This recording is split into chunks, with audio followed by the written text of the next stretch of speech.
Okay, I'm live over here. Um,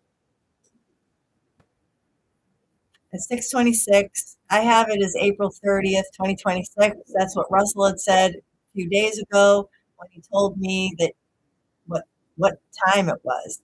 Whether he went back in time or whatever it was, that's when he told me it was.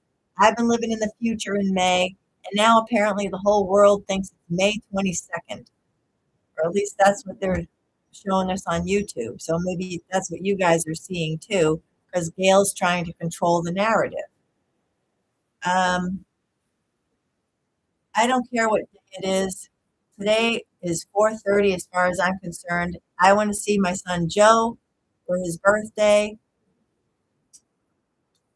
The jig is up. There's a pergola. Okay. I thought it would be nice for you to be here and have something to do, build the pergola. Of course, I'd help you.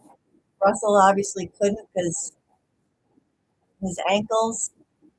Um, brings his son Colin, hopefully, and maybe the two of or the three of us can build something together. If the vets come here, want to help build, that would be great under Joe's direction, though, because it is his. I don't want anybody muscling in unless he doesn't want to build it. He's like, hey, cool, yeah, build it, would you? Well, I don't know if he likes to build things, if he just does because he wants to get something done. My intention was not to have you necessarily build it. That wasn't the gift. The gift was, here's a office for you outside. But now, as it turns out, at night or when it rains, the vets are going to need something to put the tent under, and I don't want the tent on the front.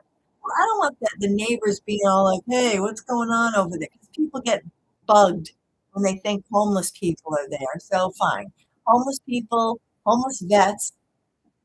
Yeah, everybody's all about thank you for your service, except when it comes to a vet being homeless. Ooh, what'd you do? It must be your fault. Ugh, I don't want you on my lawn. Fine.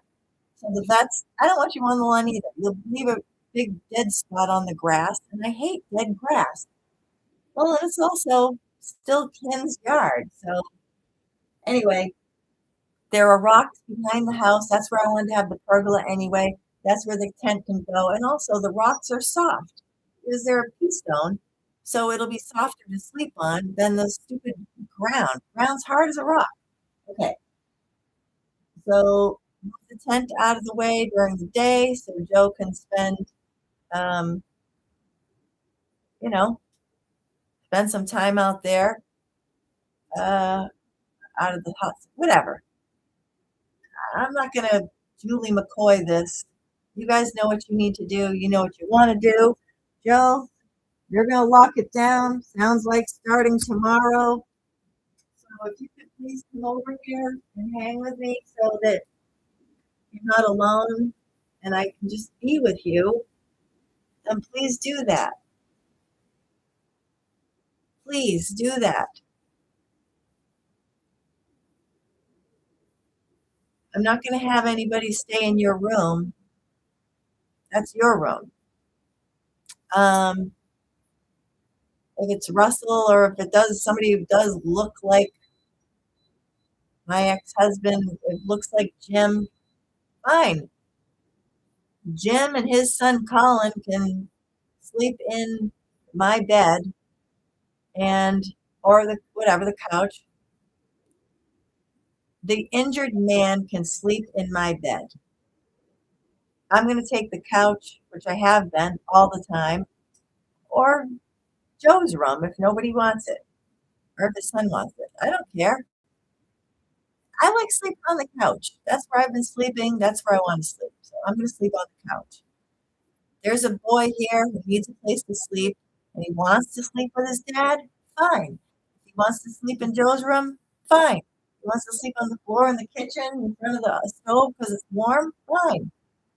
If there's a 14 or 15-year-old boy coming here, I don't care where he sleeps. He and I will work it out.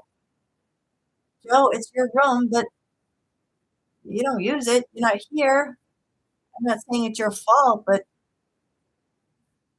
I got places to sleep. I want people to have a bed. I don't want them to sleep on the floor. Okay. Um,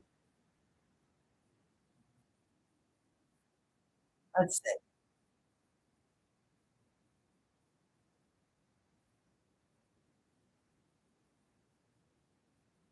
Oh, can you guys hear that stupid thing?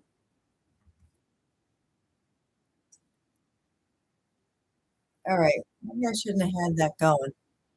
Ow! Am I boy kidding that whoever injured man is going to come and sleep in my bed? Okay, fine. Injured man in my bed, not on the ground outside in a tent, propped up in a platform. I'm going to spend the night in my bed, the day, all day, and I'll nurse him. Oh, right. If the gentleman needs extra nursing that may require a finger, I don't know what to tell you about that. I've never done that before. I think I'm going to call somebody, like a nurse, and hire somebody to come in and do it because I don't know what I'm doing. And honestly, that feels sexual to me. Whoever's coming is not somebody, I haven't been sexual with anybody in 16 years. I'm not going to stick my finger in the, I'm not a nurse and I'm not a wife or a girlfriend of anybody fleshy. If somebody comes in the flesh and they need milking, it ain't going to be by me. I don't know how to do that stuff. And I'm not comfortable sticking my finger into a man's bum who I don't know.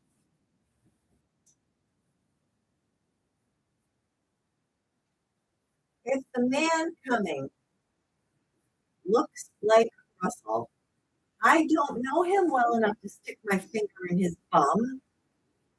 If the man coming is my ex-husband, I don't like him well enough to stick my finger in his bum.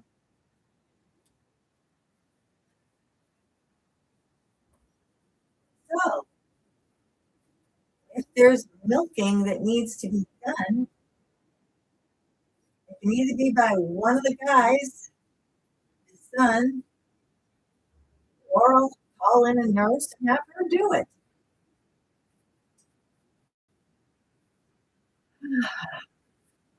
All right.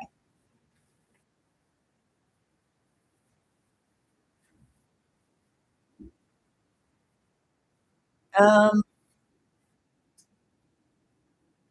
and if he's gonna be in the bed and still wants to like broadcast on this kind of thing, well then I'll wheel the desk in there, move the desk in or something, and just do it on the nightstand, the small table in there. And then I'll sit on the bed with him, and if everybody needs to see, keep my hands where everybody can see them and my mouth, then that's what we'll do. We'll broadcast live from the stupid bed. The man needs to broadcast stuff to the American people. He's got his own channel, he's got his own whatever. Fine. And that's what he'll do. I don't know.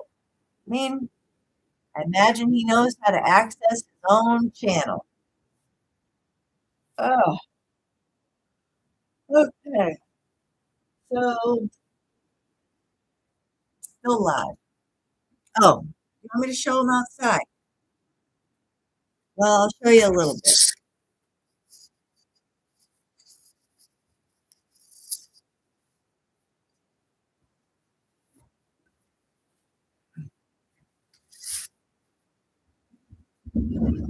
Whoops. Sorry, Lucky.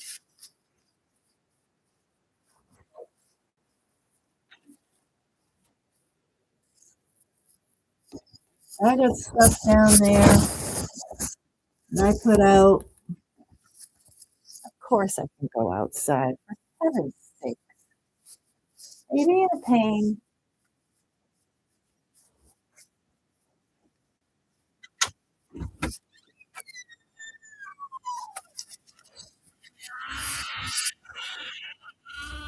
All right.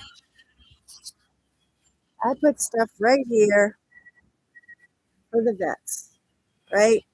There's a tent. There's Russell needs that platform, or maybe one of the vets does. I don't know. There's that. There's some water and stuff there. That's if they need it. There's stuff over there, right?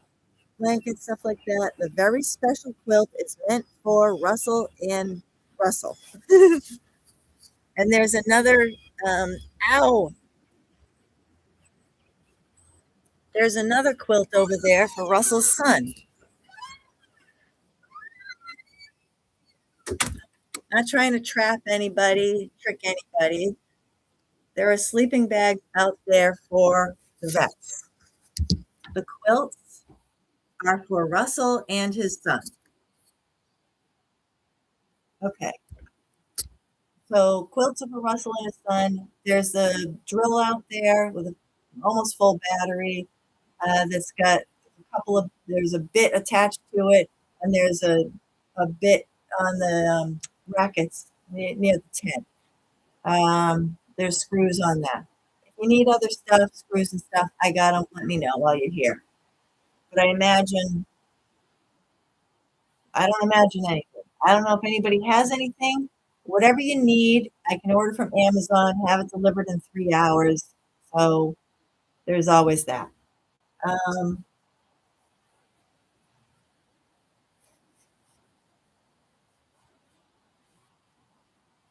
oh, there's food out there. I don't know if it's still there. Oh, okay. So there's a fire pit that I got that I thought as a family we could. I, I had high in the sky ideas that when Russell came, we'd all be a big happy family. But he's an injured, he's in there, or my ex-husband's in there, whatever. I have a fire pit here in the house with charcoal, no lighter fluid because I guess that's harmful. But I have charcoal that we can use as fuel if we need to cook something. But we're not going to use it to keep warm right now. Maybe we'll save that for a time when we'll have a real fire, and I don't know. We're not going to just burn it because, hey, we got charcoal, let's burn a fire and cook meat or something. We're just not doing that right now. Right now, we have electricity, have food, we're cooking it on the stove when we need to. Um, I don't know, the fire pit. I guess I could put the fire pit out. If you guys have things you want to burn, not that thing I put out there. I have paper here you can burn. Oh, I love the paper. It flies in the air. Um, I don't know. If the vets want to bring some wood, if they want to scour the neighborhood for wood, rotted pieces or whatever, they can certainly use that. I get the fire pit. I don't know the rules on fire pits though, and ordinances and this time of year. Um, no idea about that. Well, nobody, if it's in the back of the house, what are they going to say, right? There's smoke coming from it. Maybe we have a grill. And that's what it is. It'll be a grill. Okay. Mm, might as well keep it live. I'm gonna get my coffee 'cause I'm feeling. Oh, Russell, am I legging in? No. You have lead weights on you. You have Russell has lead weights. What does that mean? Are you weighed down? No. Okay. You have some sort of spell that's keeping you from moving your legs. No. Is there a spell on you? Um, does your heart feel heavy? Okay. Russell's heart feels heavy because he's had to do this to his son because of what he allowed to happen to me and my son. Okay.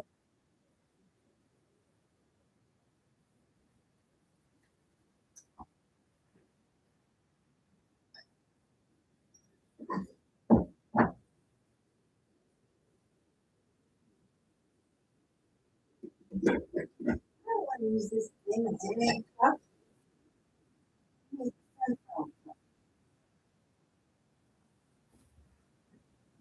Dang it.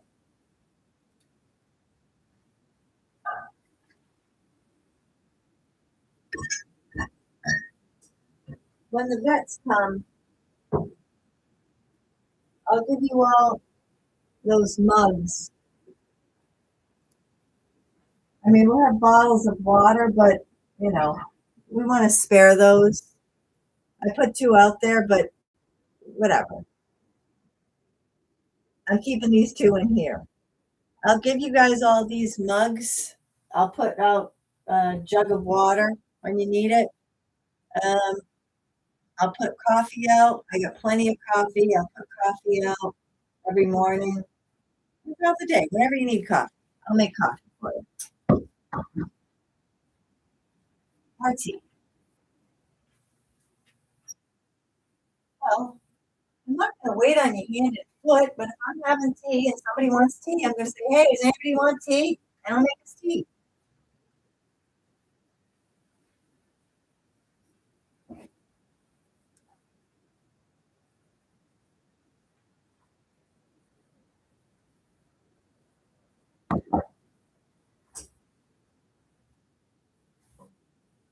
You know, everybody's always afraid to take stuff from me. I don't know why. You know who wasn't a lot afraid to take stuff from me? Well, actually, he was Larry O'Brien. That was his last name. Thank you, Larry O'Brien. I thought he was the cutest thing. I love Larry. Just such a sweet man, but of course the accent. Um, and when I offered him tea, he didn't want it. He kept his distance from me. Well, I was the boss's wife, and you know, don't get too close. But anyway, he offered, when I offered him the tea, he was like, oh, no, thank you. And I thought, I know that Irish people all like tea. I realized it was a generalization. But in the books I was reading, Irish Country Doctor, they always, well, everybody knows the Irish like tea. It's a thing. They even call it tea time. It's their dinner. They call dinner their tea time. I think they have alcohol before tea. I don't know if they ever drink tea, but whatever. Maybe just the ladies drink tea.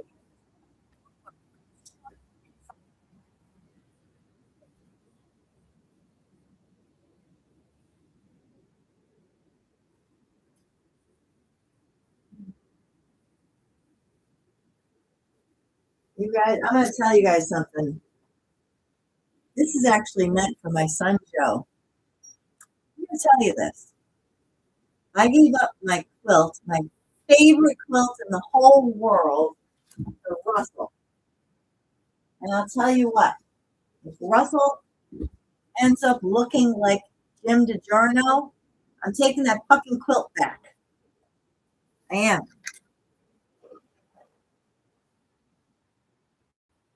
Oh, did you boy know I was going to say that?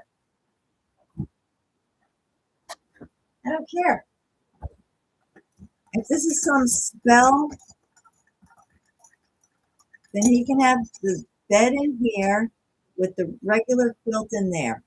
If he needs extra things on top of them, I got other blankets.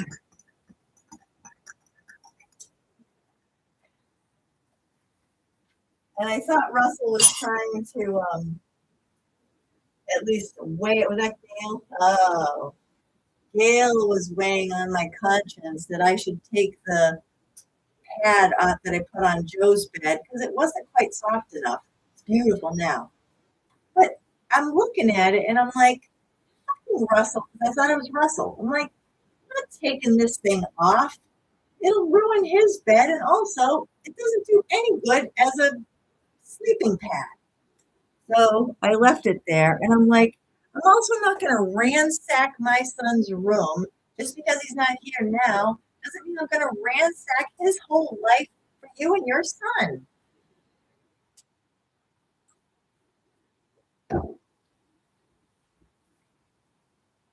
Anyway,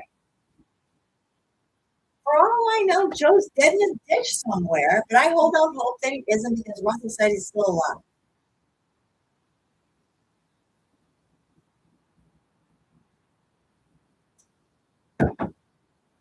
All right. Um,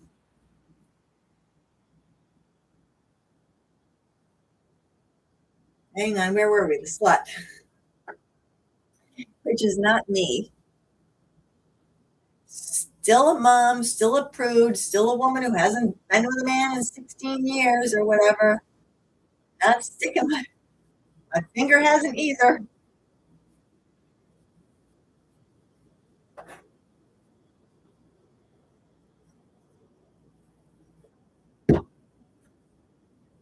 Obviously, obviously, if Russell, someone who looks like Russell, comes here and is sleeping in there, I'll try the little finger thing, see how that works. Well, if he needs it done, I don't know. I'll get a nurse in, but I don't know how to do that. And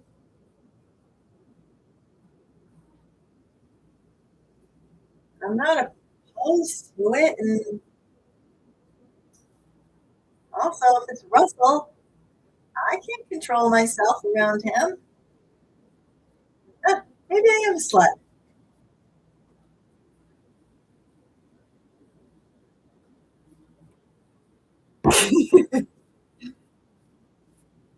I don't know.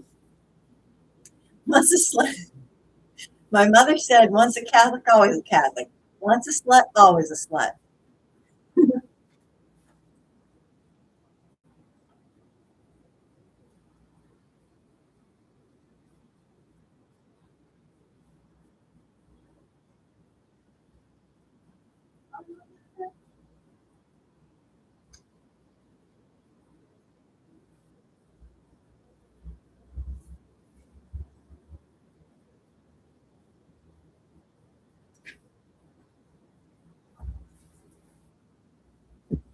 Oh, I liked it.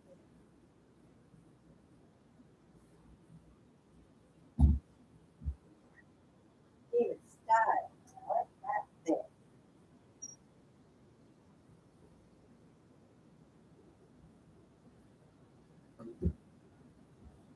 Oh, yeah. Definitely.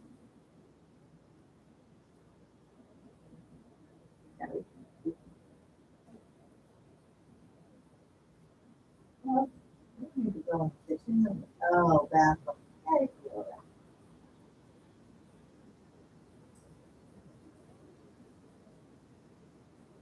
whatever. It's in the way to move it.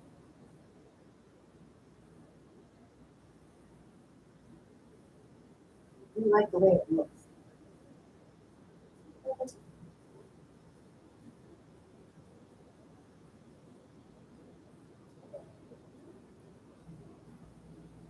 Okay.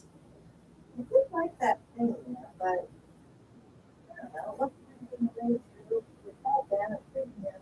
All that one time.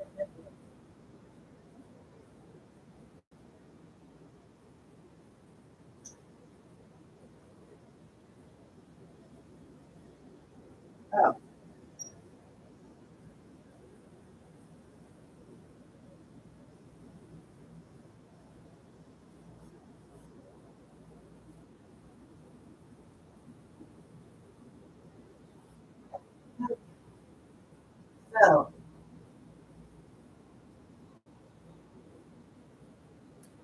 Russell's son wishes I was never born. So we've had to stay away from each other all this time because his son wished I was never born. So he didn't want us to get together. And Russell feels guilty that he didn't try to help me and Joe. And I guess we called him out on it when we went to 55 Morgan's Way, September 15th, 2023.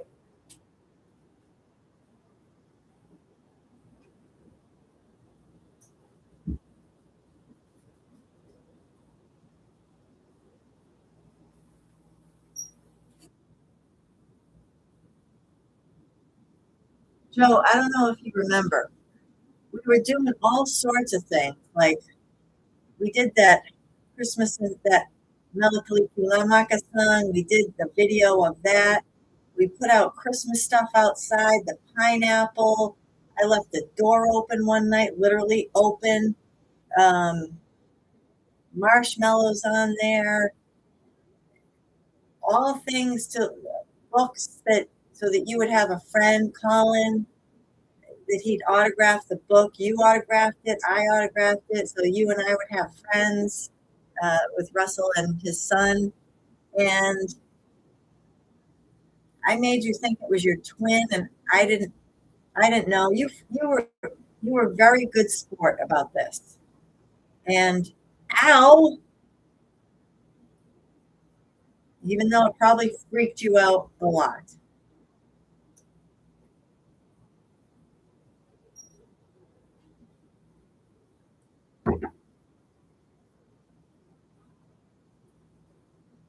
Colin lived a different kind of life than you. He had a mother who was a tyrant,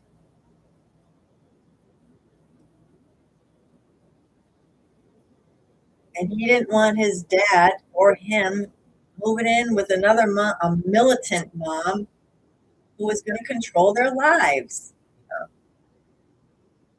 Well, he had a mom. He didn't want to leave his mom and go to a new mom and forsake his old mom.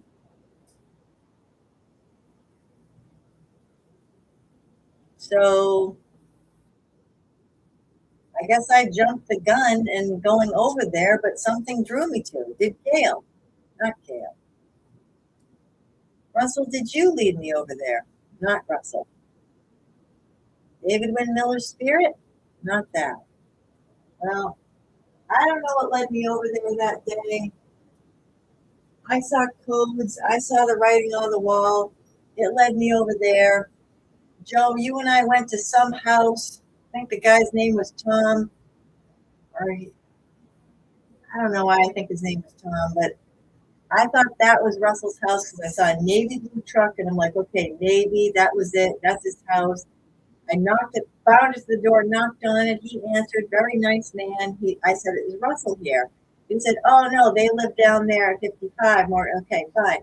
Went back in, told Joe. Joe, I went and said, they said Russell. I said, yeah. He said they live down there. We went. He said they make that mistake all the time. So we went confusing his house for theirs. Maybe it was 55, a different street. Anyway, we went down there. I pounded on the door again. Katie answered, and I was like, what? Because, like, I thought Russell was going to answer the door.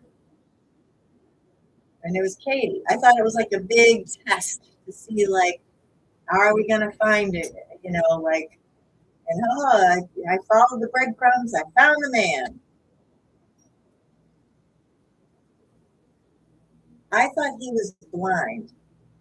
So I was hurrying to him to get to him because he was blind and he needed my eyes. When I got there and he couldn't move or something, I don't know. When I got there and Katie opened the door, I was so confused. But then it struck me like, oh my God, he's blind and being held here by a witch. Well, not a witch. I don't know. All I knew is I started shouting up there, Russell, I'm here. And then I realized it's Colin. Okay, Colin, I'm here. Colin's not here. He's at a friend's. Like, she stayed perfectly calm, and I'm like a lunatic at the door, holding my foot there so she couldn't shut the door, shouting up there to Colin. I don't know what led me there. Was it Gail? Okay, it was Gail.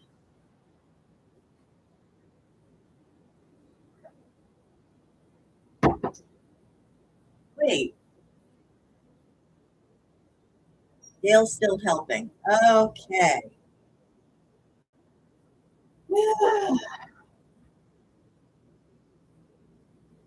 Gail's helping because you were with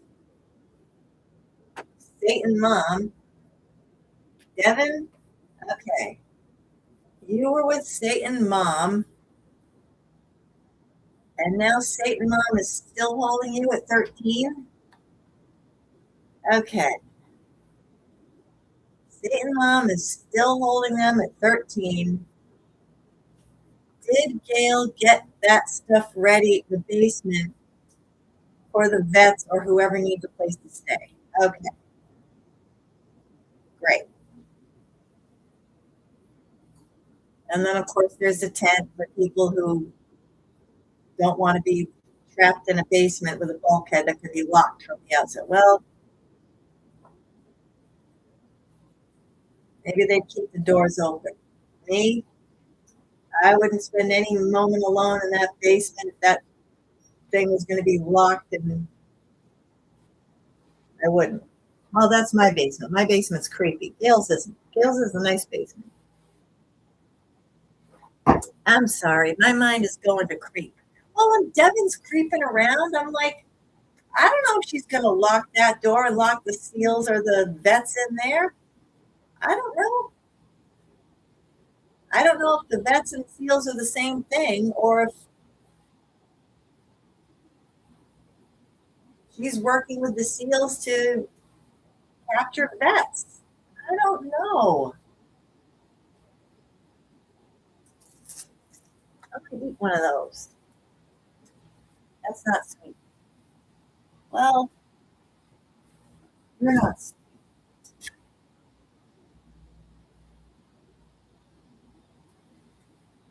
Well, I'm not sweet enough, so I'm going to have to sweeten myself up.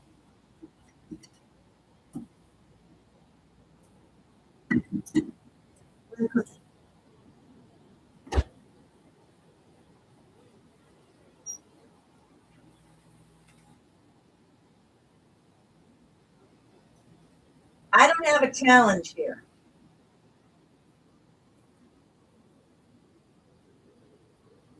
It's not about what I eat, what I write, what I say, what I decorate, what I pour, what I mix, what I cultivate, what I poop, what I shave,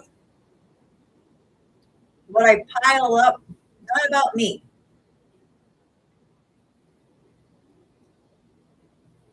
I'm not on trial here. But apparently, I'm on trial for being an appropriate mom slash wife.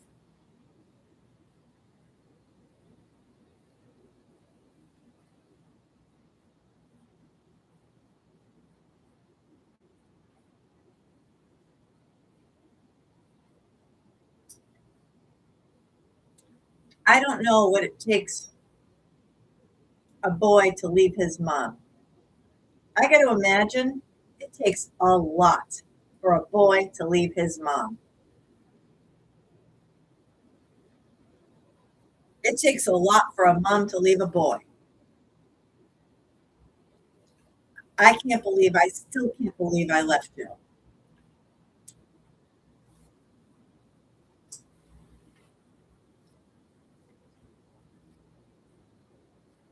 What can I say? Witchcraft?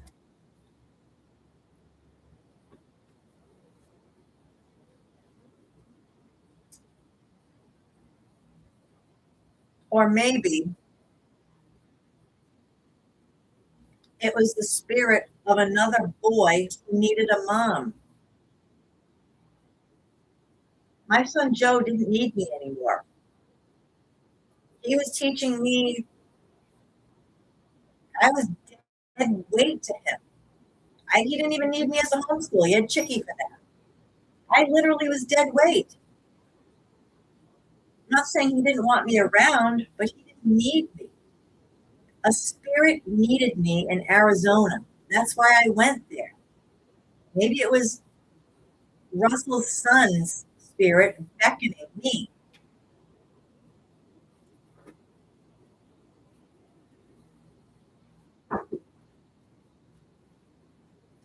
So, Russell, did your son want me to kiss your neck at Dallas?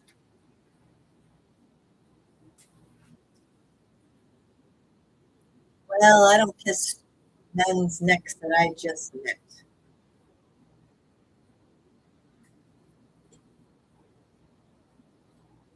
Did his mom tell him that I would do that?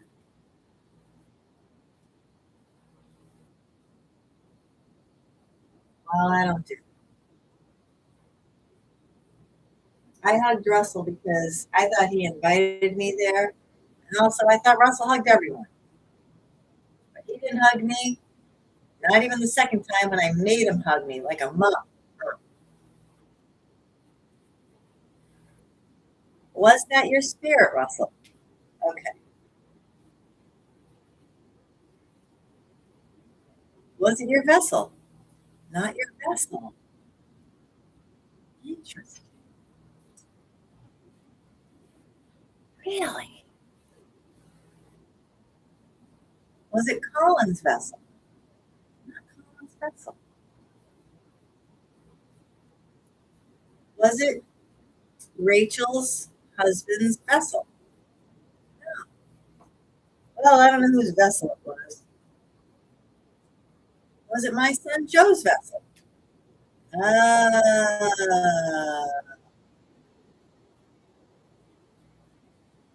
interesting. I'm the villain because I didn't go right home. Okay.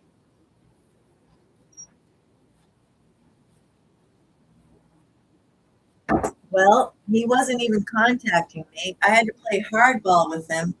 If you don't want me home, I'm not coming home. There's nobody there I want to see but you. Okay, Mom, I do want you home. So I didn't rush right home, so he was mad. Well, them's the breaks.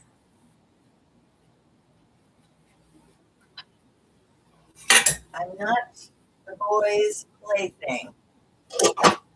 Not the boys, not the men, not your plaything. I'm not going to just keep falling over myself to please the boys or the men.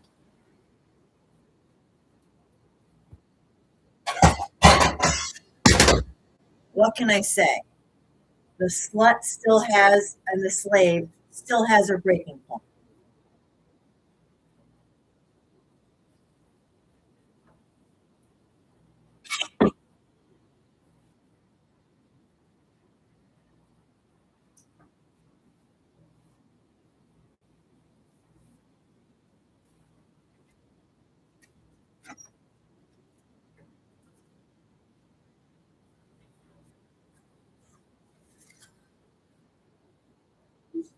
Cover? I feel like I cover. Boy, cover?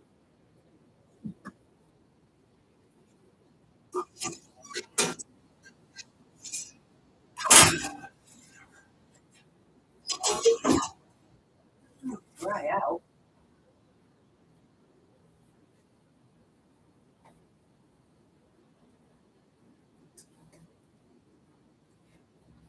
Okay. So, any comments? No chats. Does anybody want to talk to me? A couple people? No. Does Joe want to talk to me? He does? Type it in the chat. Is he permitted to? Oh, all right.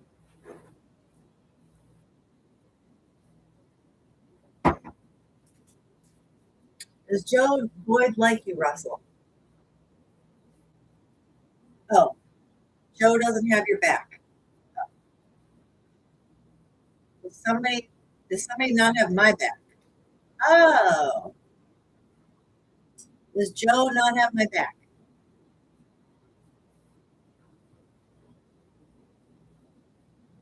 The Navy SEALs not have my back. Oh, the Navy SEALs don't have my back. Oh, because they have Joe's back. Oh,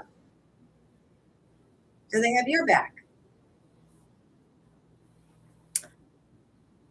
Like you said in that video, and I know that was you. It was the only live, fleshy one I've seen of you in a long time, except for that one you were very white. Oh, oh. That video, Tribe Treaty Casket, which I love watching it so many times. There's so many things I get out of that, feelings I get out of it. I like the feelings I get out of it, the takeaways and the feeling. You know, like Chinese food. I get hungry, I can eat it later. Thank you for that meatball. So in that video, Russell says you got to have the backs of the American people. Do the Navy SEALs have the backs of the American people? Okay. That was a forced yes, though. They think they do.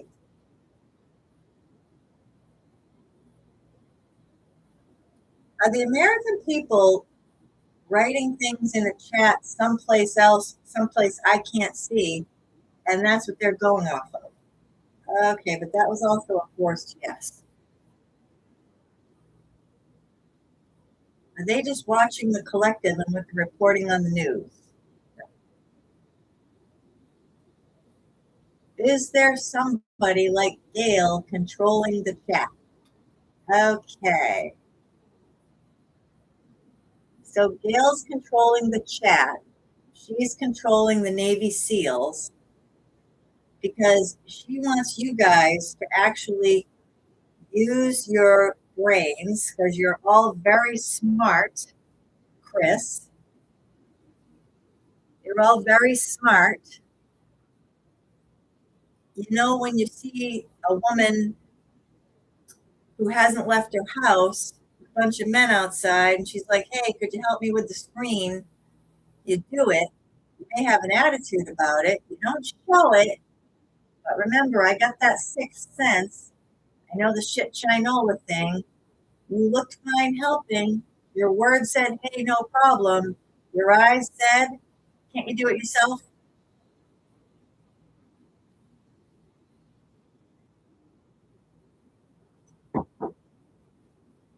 It wasn't a test, Chris, to see if you'd help me. Maybe it was a built-in womanly test that we do to see if a guy has her back. Was it that? Okay. Now that was a forced one. Maybe not a woman, maybe a person. Just a person, not a woman. That was the test, Chris. And you failed. I had to reprimand you by saying to you, hey, I'm sorry that I made you feel put out by helping me put a screen up there. I had to make you feel like a jerk, and you didn't. You were just like, oh, well, I don't know why you had to say that. I didn't mind helping you. Of course, I'm going to help you. Yeah, I was just helping you with the screen. You checked yourself in right there. You legged in to reality and the fact that I was just asking you to help me with the ding dang screen. Why are you reading into it? That's what women do. Women read into things all the time, but apparently men do too. Apparently, big tough guys named Chris read into stuff too. You helped me with the screen. You thought I was a jerk being a baby because you were doing work around here, and I'm asking you, hey, someone help me with the screen. It took you 10 seconds to help me with that screen. And you chalked that up to, wow, what a helpless. She's supposed to be the ruler of the women. She can't even put in her own screen. Ugh, what a disappointment.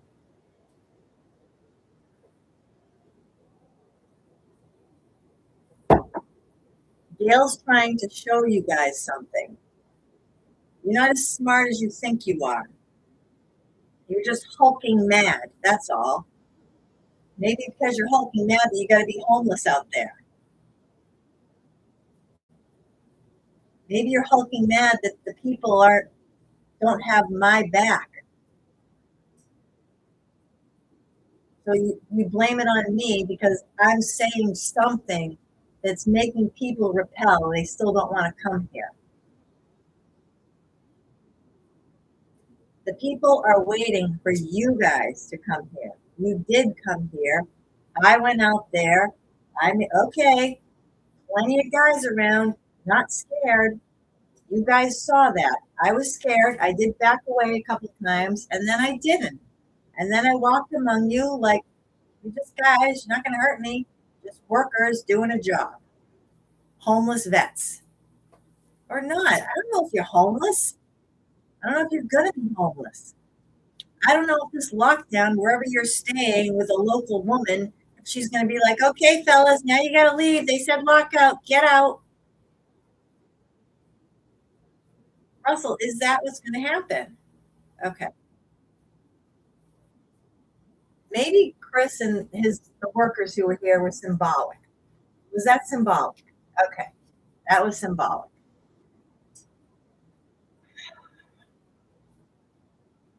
Except for Chris.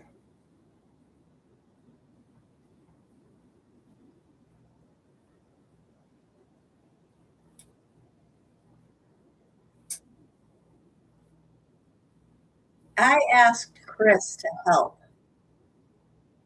It's funny. I asked Chris to help because he wasn't afraid of me. He talked to me like a person. Everybody else who comes here, they don't meet my eyes. Even the Amazon people are afraid of me. Well, except for that one guy who handed me the bag, and I was like, what the heck? People are afraid to come here. But did people on national TV see Chris help me? Okay, let me rephrase. Did the people of Northbridge see Chris help me? Okay, cool. So people saw you help me, Chris. They saw me ask you for help. They saw you help me. They saw me go out there and talk to you later. They saw me keep going back and forth doing the trash. And now the people of Northbridge are wondering why on earth Russell and Colin are trapped on the second floor.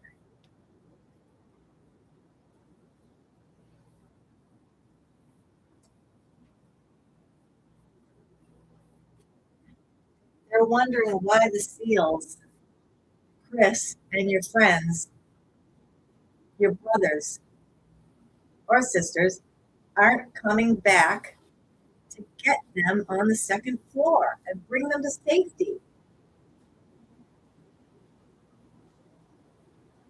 Aren't the people of Northbridge wondering that? They're not.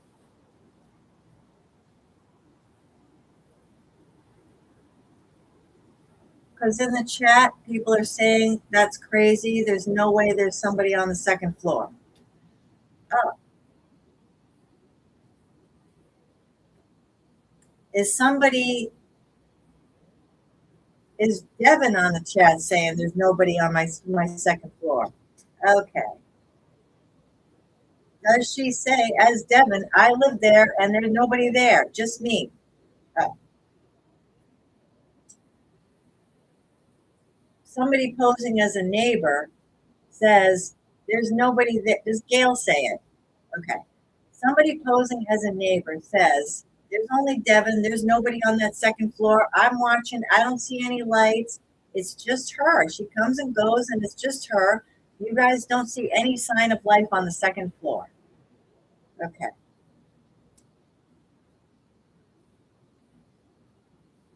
Does everybody think Russell and Colin are in the basement of 13?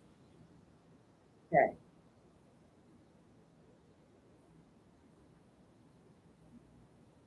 Do the people of Northbridge think that you guys are here? No, some people? Okay. Let me take the thing around here. Do the people think they're in my basement? No, because my basement's gross. Well, it's low. You gotta like crouch like this. Is not really cobwebs because I cleaned those out, but or Ken did. But Russell, do you feel guilty? Okay. Oh,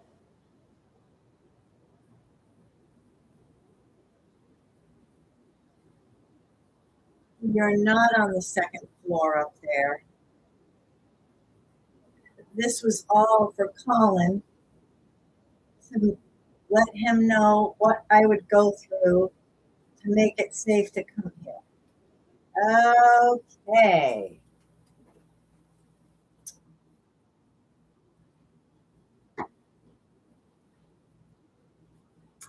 Colin, you are very high maintenance, but I got to imagine it needed an act of a crazy person or several acts of a crazy mom to get you to leave, mentally leave your real crazy mom or your, I don't know.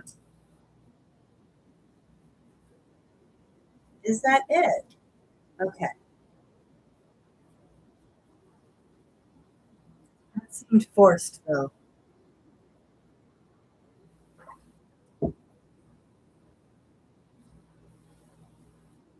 She did a huge head game on you your whole life.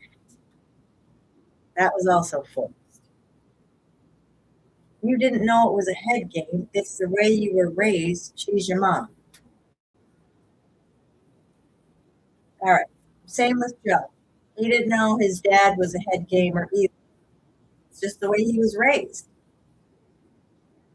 right? No, that was forced.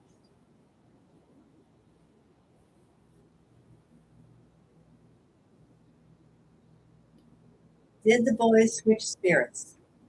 Okay.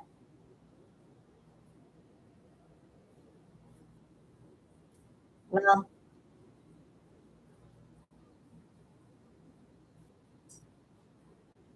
are you and Colin at Fort Devens getting medical help? All right.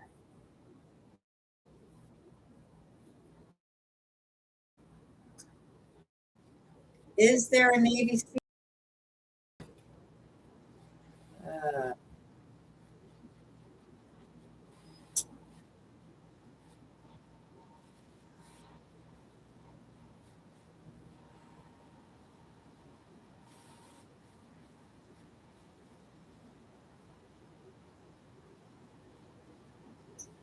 is it my son Joe?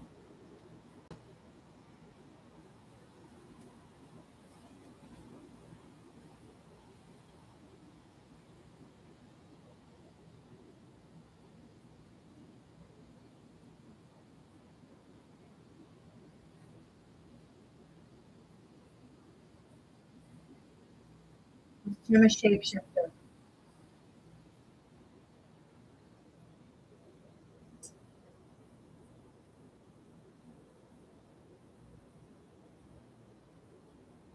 Jim could shapeshift in the cave.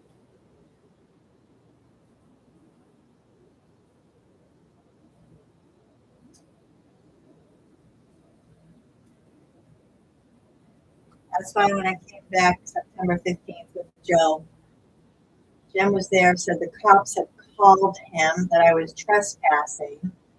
He wanted to make sure Joe was okay. And he knew I wasn't there because he came back and he checked and our toothbrushes were still there. And that's how we knew he didn't go anywhere because our toothbrushes were still there.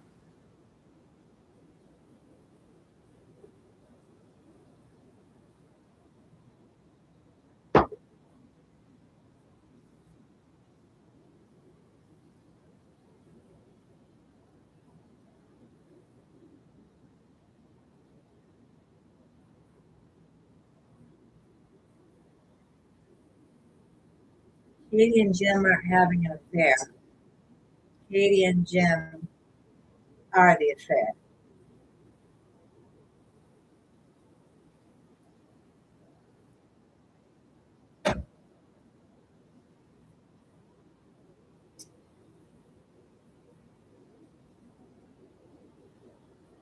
Is Joe on the second floor there?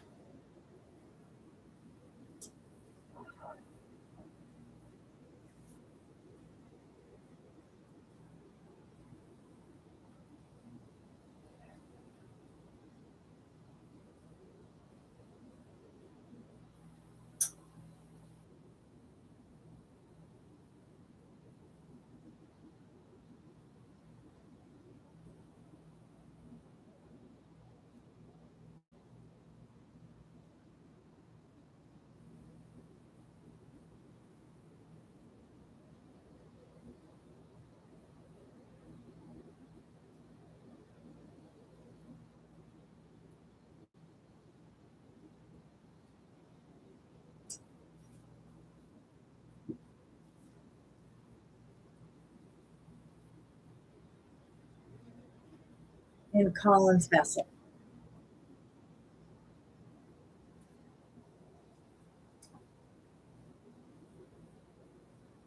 I don't even know what that means. Is Lucky 22 on the second floor?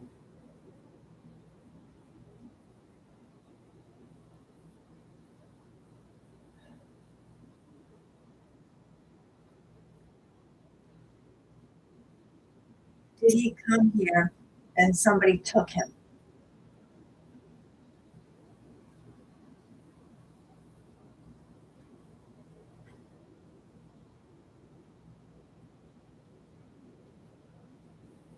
The Navy SEALs permit this from happening.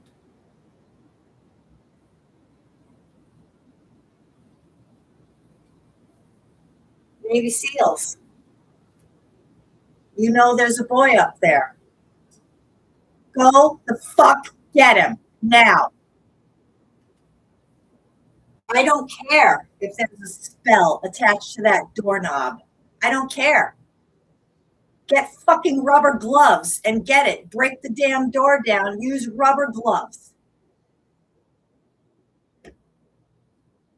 That's what I did when I touched the door over there. There might be a spell there. I used my flip flop to get it open in case they came up through the fucking portal and came up this way.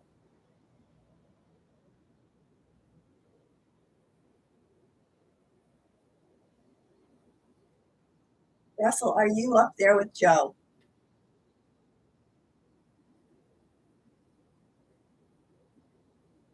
Is it just Joe?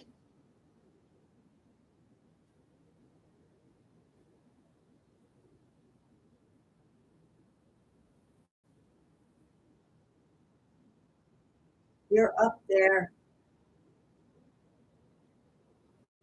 Your spirit is up there.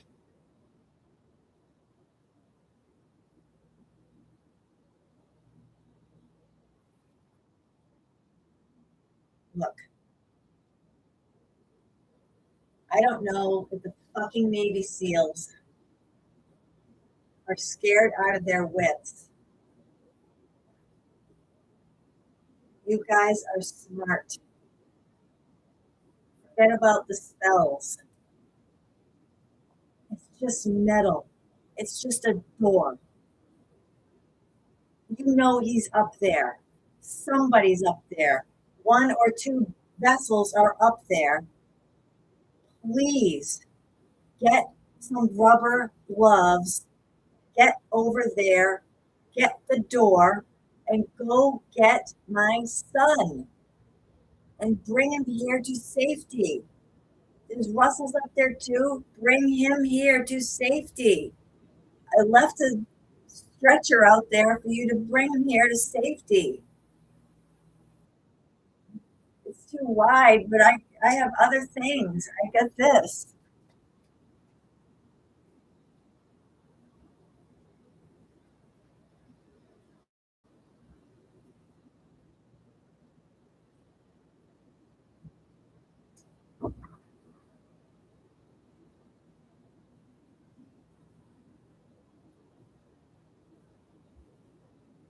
I got this. I'm gonna leave this outside. Bend it if you have to, if you can't get through the doors. But this should work for as a stretcher to get him out, okay?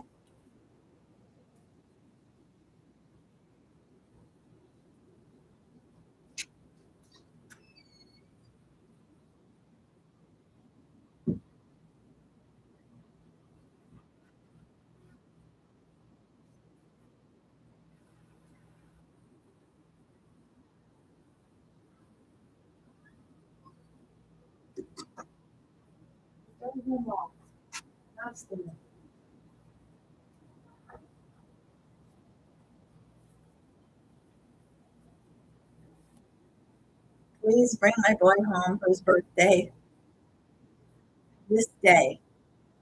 Please, this day. I will take good care of you guys.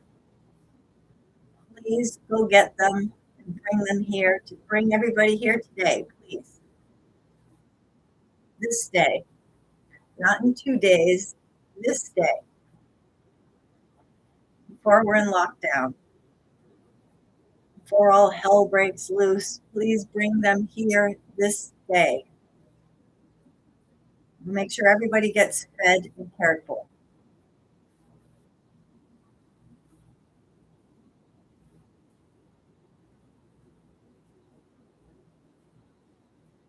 And you have my word.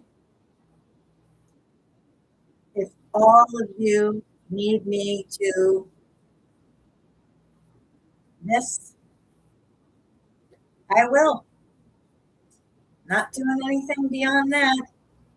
Consider me a nurse. That's all. If you all need help with that, I will do it. I will. I'll do it myself.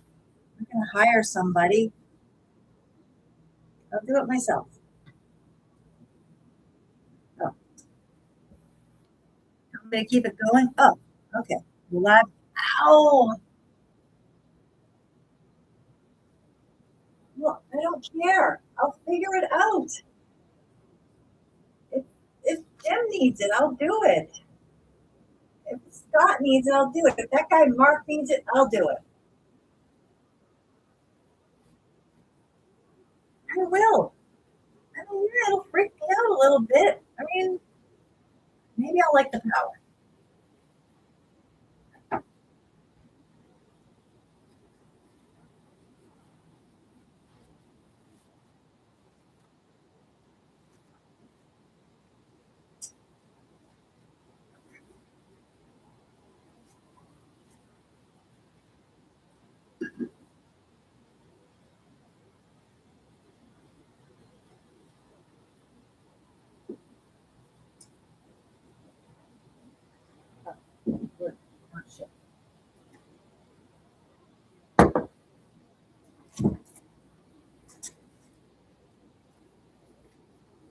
I got a lot of eggs. I got bacon. I got a lot of food. This freezer's full. I got that cabbage stuff that Russell said is still good. Salad. I get yogurts up to you know what. I sound like my mother. You guys know I like to bake. You know I'll bake for you. I like to bake the boys nice things. Well, not the boys, the men. I like to make the men nice things. I get a ton of fruit here. There's a ton of fruit out there. There's a lot of fruit. A lot of fruit. I don't mind making some sort of tart. Well, who wouldn't like their fruit surrounded by bread? Like a Danish. I get plenty of stuff to make Danish. And it won't be day old, it'll be fresh. Well, it'll be day old if you don't need it all today. Maybe I'll start making Danish right now. Ow! I'm not sad. I'm not kidding. Show up. I'm going to start cooking. Sorry, I only have one rack of ribs. Everybody gets one rib.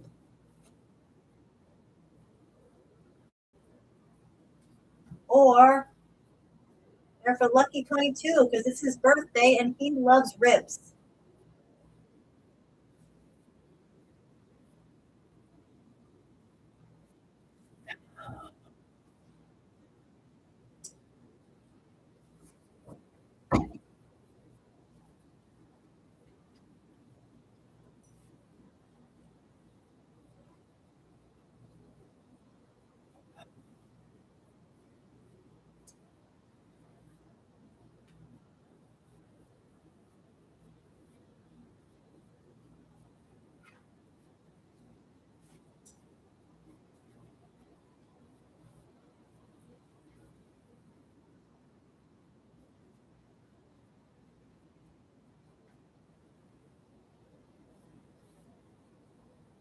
I'm trying to think of what I want to make for the bread, the base.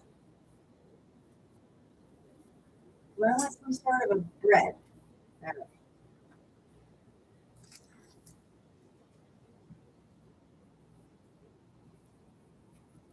All right. Aw, aw, beautiful sweet popcorn.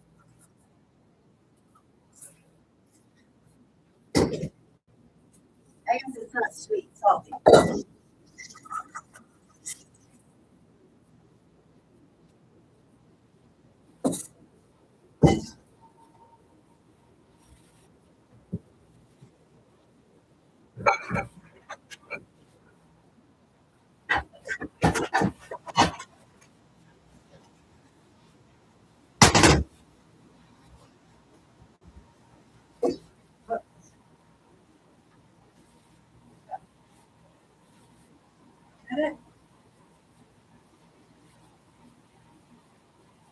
Would you guys feel better if I covered that up?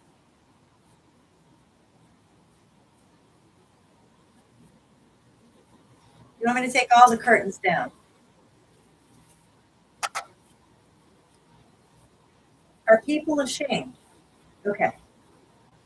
Oh, wait a minute. Nobody's ashamed. Are people scared? Okay. Oh, it's only 7:30. People are still just getting up. Okay.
Well,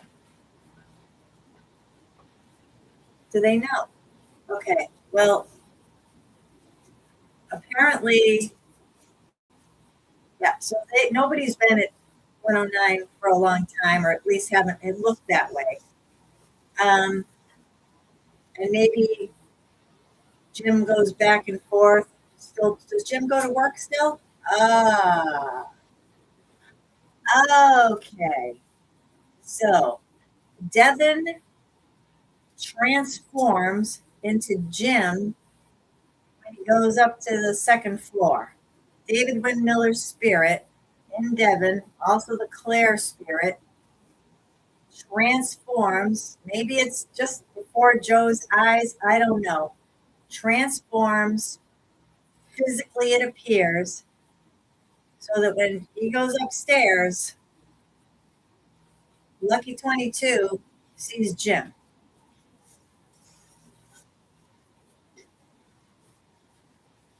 Because he's changed. Uh, Sometimes he sees Jim, sometimes he sees Katie, Rachel. I don't know. Me.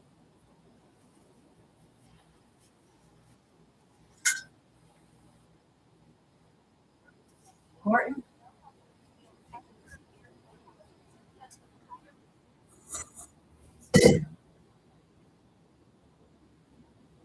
Horton's boy tough.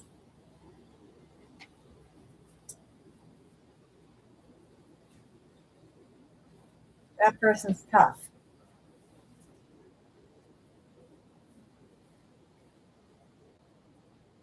Jim's boy tough.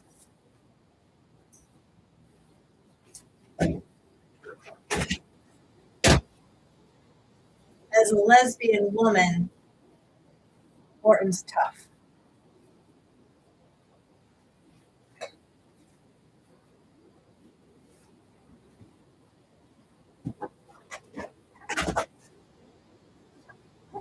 Heaven's name.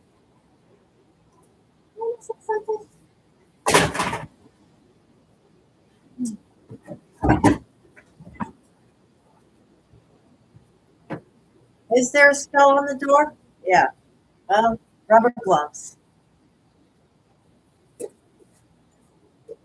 Well, for all I know, she put a spell on this door, or he, or whatever.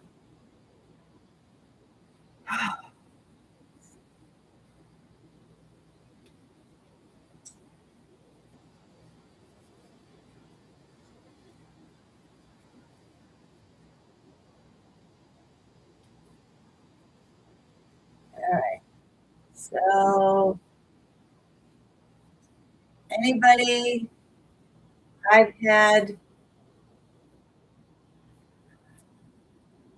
Joey, Rachel, Horton, Kim, those four, maybe more. I don't know.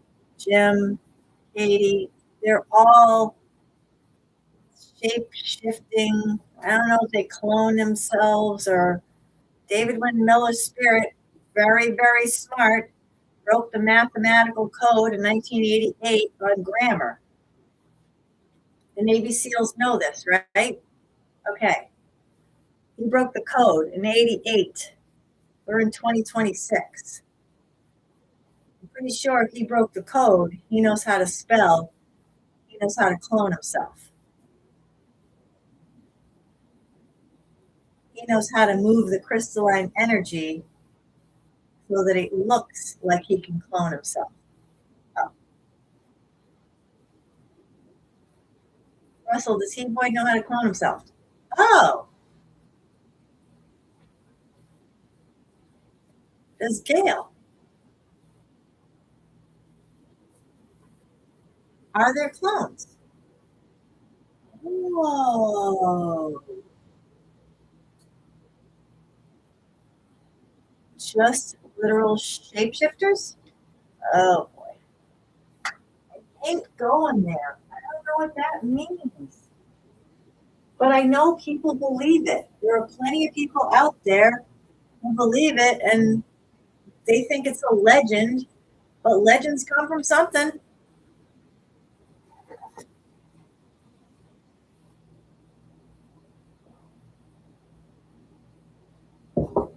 There are people who are sure there are aliens.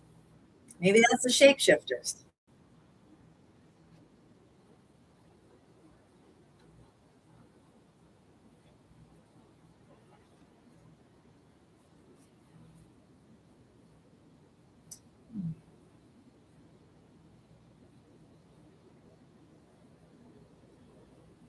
Let me leave that stuff there. Okay.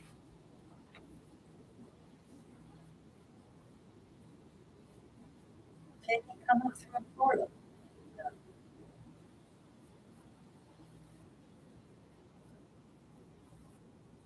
But you want to feel like there's shelter in the basement. Okay. Right. Cool. With the Navy SEALs guarding. Okay, cool. Oh, good. Perfect. Awesome. There's a room down there. There's the platform for you. Um, do you have, is it just lucky up there? Okay, just lucky up there. And you and Colin or Joe, you and somebody else, lucky number one, lucky 11 is sitting tight with you somewhere. Okay.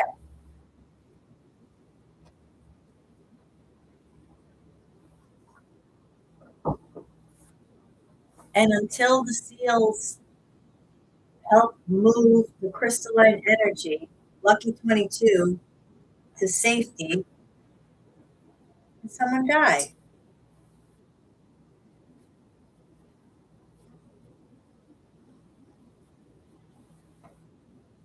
Was it Devin? Was it Jim? Was it Gail? Parker? Was it one of the seals? Who died? Was it one of our kids?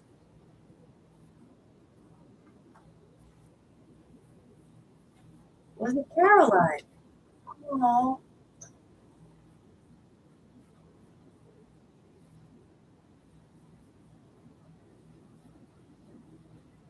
is Caroline a shapeshifter?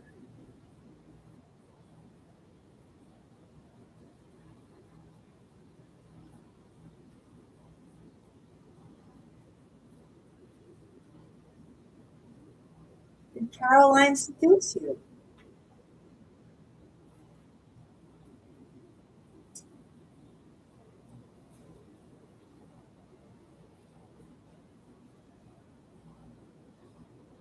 Caroline seduced her brother.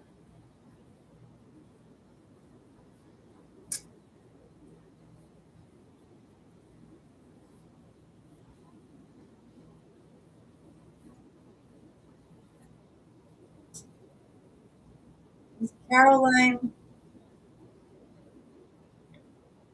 Devil's spawn? No.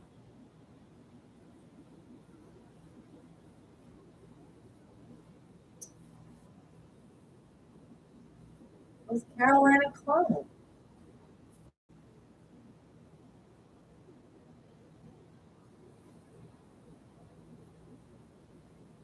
Was Caroline Lena?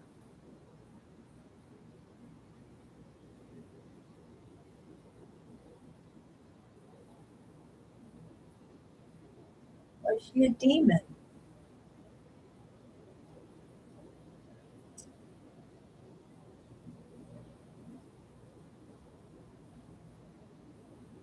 Did she die?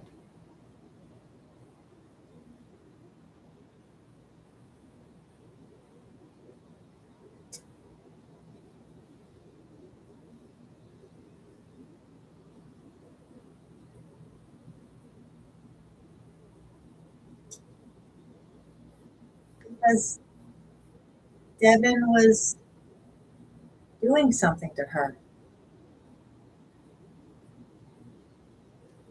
Did Jim do something to her?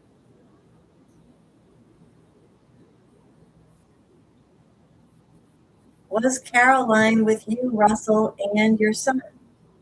No.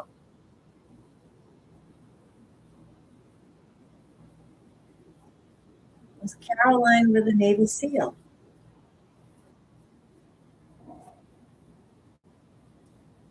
Was Caroline with a shapeshifter?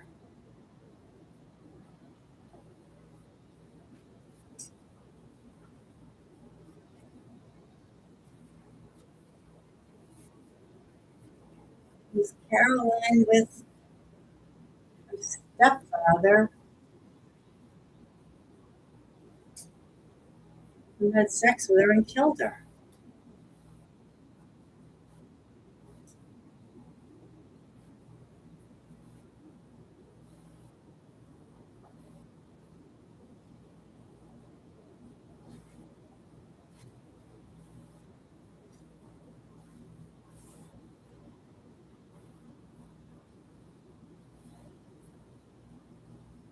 Was Alistair just a guy?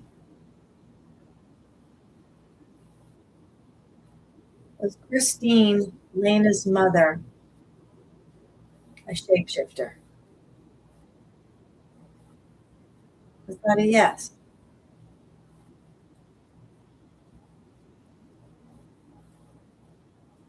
Was Alistair the shapeshifter? Are they symbolic?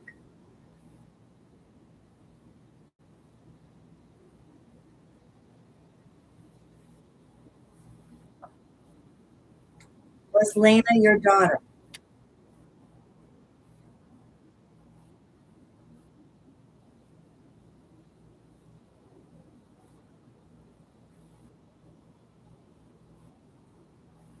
Alistair was her stepfather.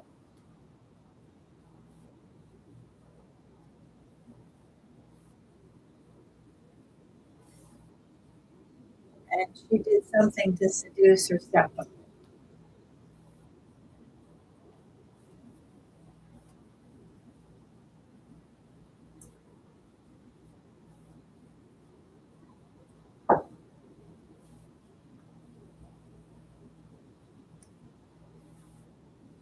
Because Alistair's girlfriend wanted her to. Okay.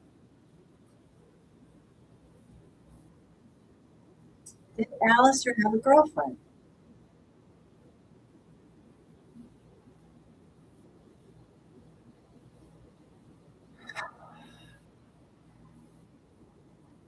Is Maya the shapeshifter?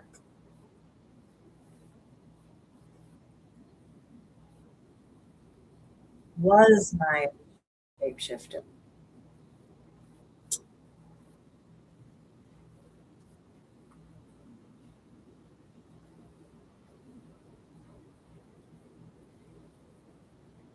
So Maya the shapeshifter, also known as Jim, Devin, Katie,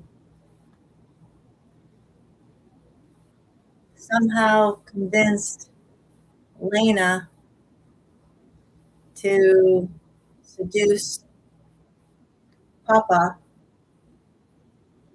and she did. And Alistair took her right then and there, just now.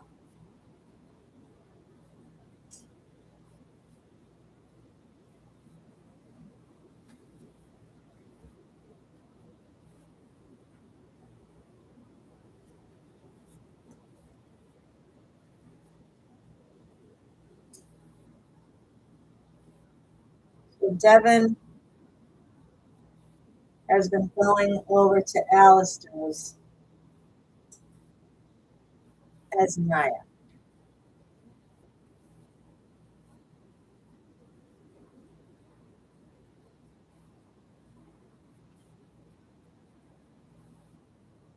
And sometimes she goes to Christine's.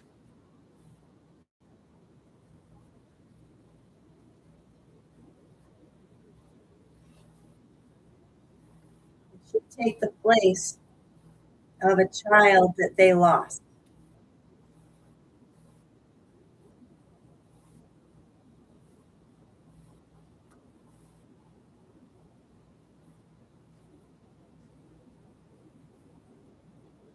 In spirit,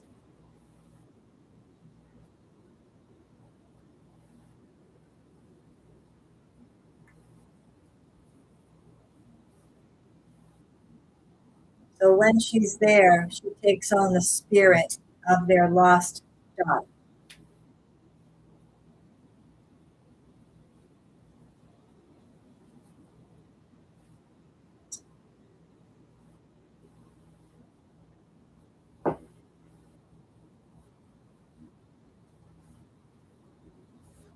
That's Void Perfect. Oh,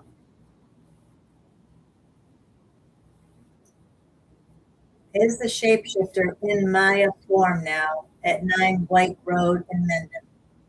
No.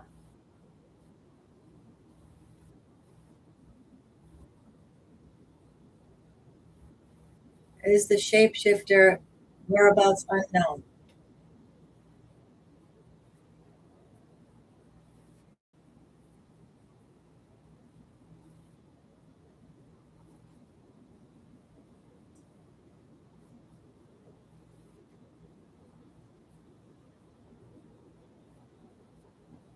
Well, I haven't seen the car since yesterday afternoon. She's never stayed out all night. I never saw that. So,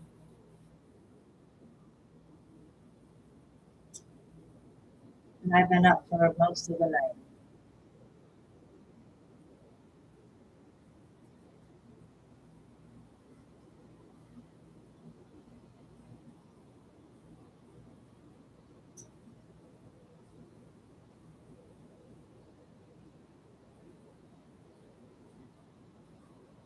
Hopefully there'll be some workers here at 8 a.m.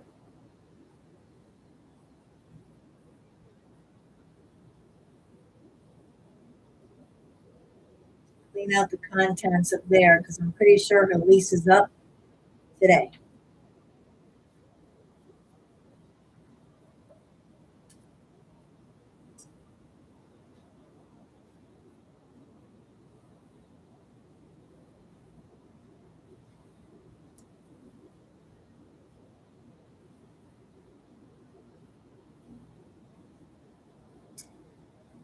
She had a stack of bills in there, a stack of mail she wasn't getting for weeks. You could tell it was jammed in there.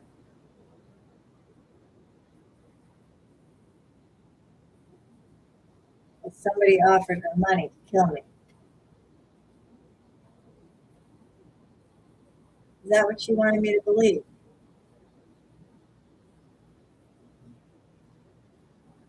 Did the Navy SEALs offer her money to kill me?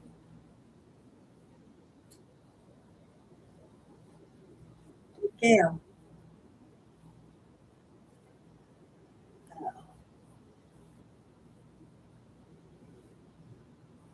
Ken?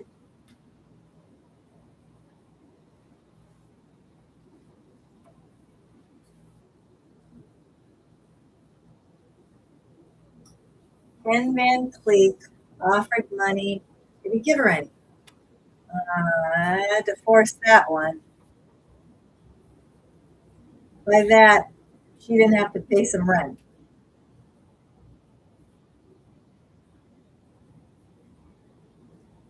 Did Ken know? Does Ken know that Lucky is on floor 2?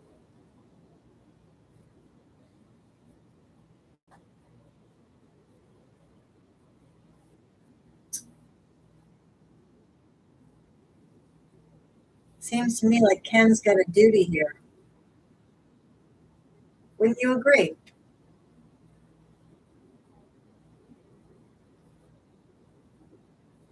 Ken Van Cleek. Everybody knows who's been watching in Northbridge that you tried to kill me. Maybe just with the gas, maybe with the refrigerator, maybe with just your terror. You tried to kill me. You were the one who sounded the alarm last night, correct? When I was putting food out there, I'm pretty sure Gail wasn't doing it, and it was Gail. Oh, Gail was doing it.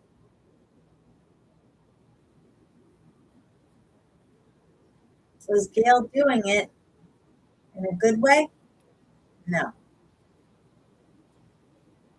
Okay. So, well, because who scares the daylights out of their neighbor when she's outside at night and she's scared anyway?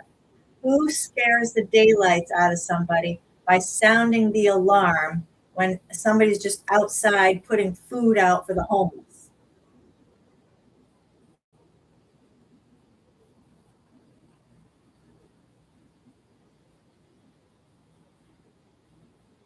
Gail's been going through the motions, making us think that she's helping, kind of, sometimes.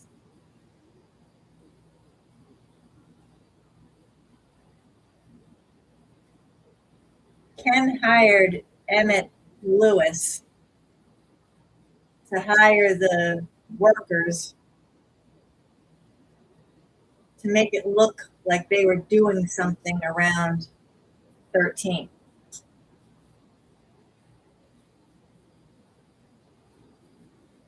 that a dog?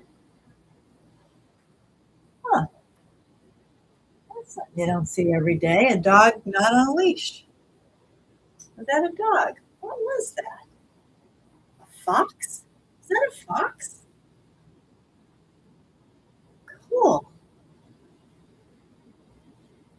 Is that sheep Hector? Okay. So, people of Northbridge. Oh, Ryan and Rebecca. Ken's living across at Ryan and Rebecca's in the camper. Oh, not that. Did Ken skip town?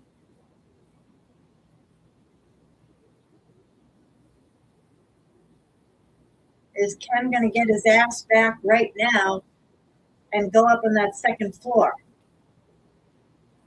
Okay, Ken, if you're in Tennessee, you better drive like a motherfucker and get back here right away and go check that second floor on two. I would recommend you bring rubber gloves because you created a monster. You fucking fix it.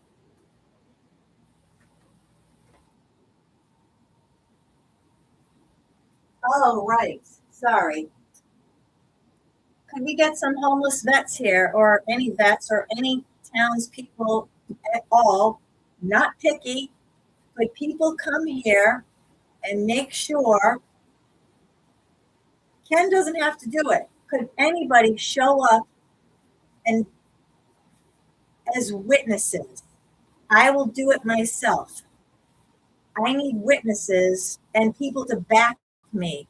I will go myself. If somebody brings me rubber gloves, because I'm not going to do it with flip flops.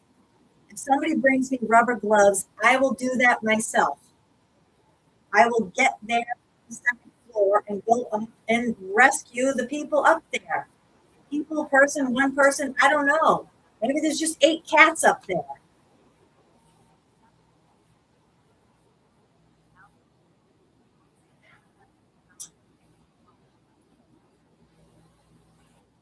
Russell says there's vessels, people, sorry, people, person, people, place, thing. There's living, fleshy things, people up on the second floor. I don't know if it's one or if it's two or if it's three. I don't know. If it's one, fine. Is it one? It's one. He's hesitating. Maybe it's two.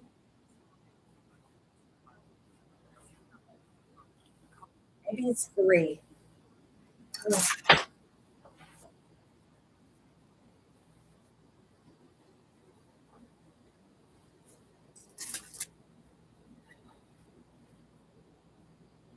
Does it matter if it's one or three? Does it matter if it's a man or a boy?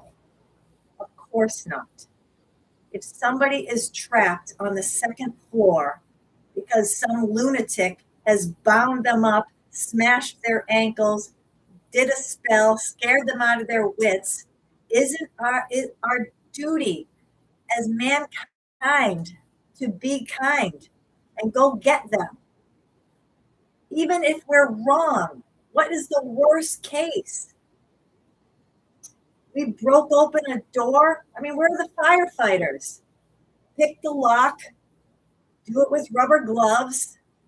I'll I'll do it. Show me how to do it. I'll pick the darn lock. Do it with rubber gloves. Let's get in there.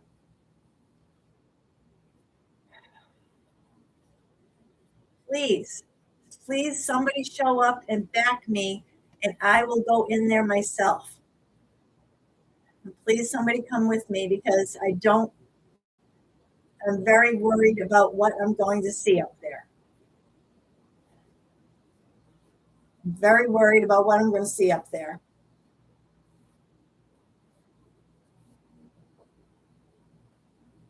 If I see my son Lucky with his ankles broken, I will, I might kill myself.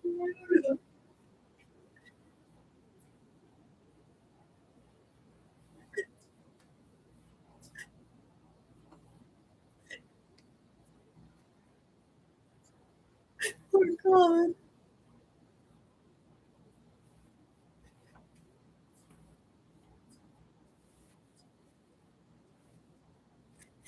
Okay. 802. So I'll get dressed.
He said he's going to take a leap of faith. I don't know what that means. Maybe it's simply means that he's going to trust in somebody to do something other than me. He was in there and he's like, they want you to go yourself, but everybody knows I'm not going to do that. And I don't even have anything rubber to open the dang dang door. And I also am not going to do something crazy. This is some big fucking psychological operation to get me to breach and break into somebody's house. I'm not going to do that. My gut doesn't feel stress right now. And if that's because Russell's taking it from me, fine. If I have felt that disgusting trauma feeling in my gut for the last several weeks, maybe it is because there is my boy up there on the second floor. I don't know. That feeling comes and goes.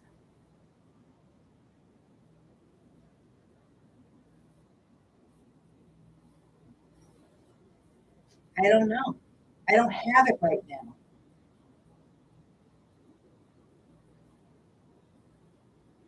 If Russell were to release it and give me that trauma right now, that feeling in my gut that something is awful, I'm still not going to go and breach that door on the chance that there are people up there. I don't have somebody to help me. Somebody out there who's watching and is like, yeah, something ain't right here. We got your back, Deb. We're watching you. Something ain't right. I don't know how many people I need here, but I imagine it's going to be somewhere around 5 or 10, maybe 12.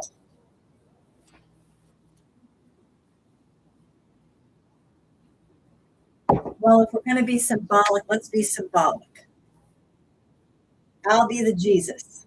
I'm saving who's ever on that floor, and I need 12 disciples, or Baker's dozen 13. Not snarky, more the merrier.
Russell had a good idea.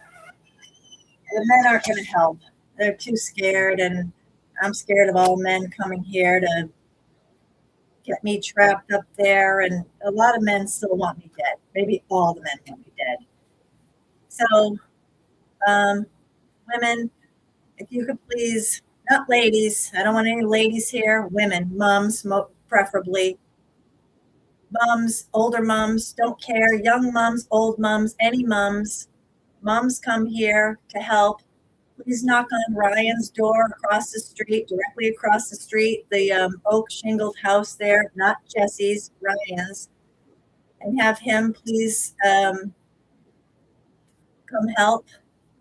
I would like a man here, and I trust Ryan. He's not afraid to look at me. He says hi to me. I got no problem with Ryan or his sons or Rebecca for that matter. I don't have a problem with that family, not at all. They don't seem to have a problem with me either.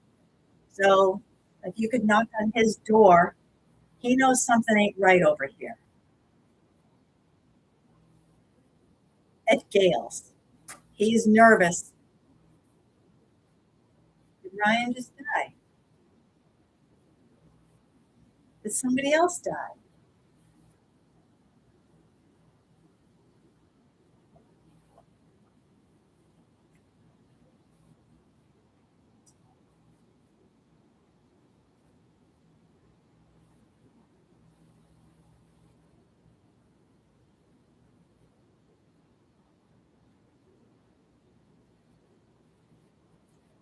Russell likes that I give him credit for all my ideas. Or he wants to kill me for it. Okay, no.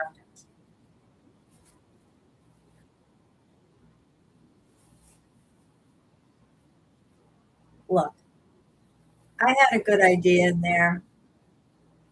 I suspect Ryan would love to help, but he needs women to go over there, knock on his door, not me. He needs the town's ladies, women, to go knock on his door and say, hey, we know something's going on over there. We've been watching. I don't know if he watches. I don't think he does. He comes over here, he talks to me, he says hi, he mows the lawn. I'm pretty sure Ryan doesn't know what's going on. Well, I don't know if he does or he doesn't. Right now, I don't care. I'm not asking Russell. Does Ryan know? No, Ryan doesn't know. Well, I suspect he doesn't. If he just comes and goes and he waves and he goes about his business and nothing has changed between me and my interaction with Ryan or his son or the one that I saw. He waved too. So I get a sneaking suspicion that family doesn't know what's going on. If some townswomen knock on his door and say, hey, we know that something is going wrong in 13. We want to check the entire property, inside and out. Parker's house, in Parker and Gail's house, Devin's house. The townspeople want to scour 13 to see if there are any vessels there, any bodies, living or dead. We want to know about it.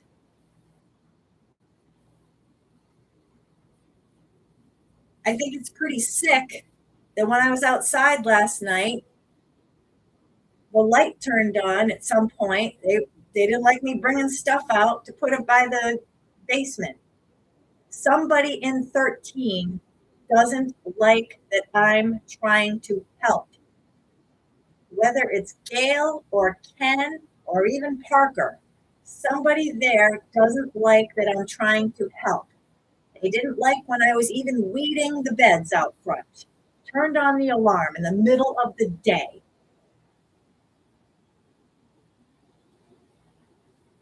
Somebody in 13 is hiding something. And I suspect it's bodies.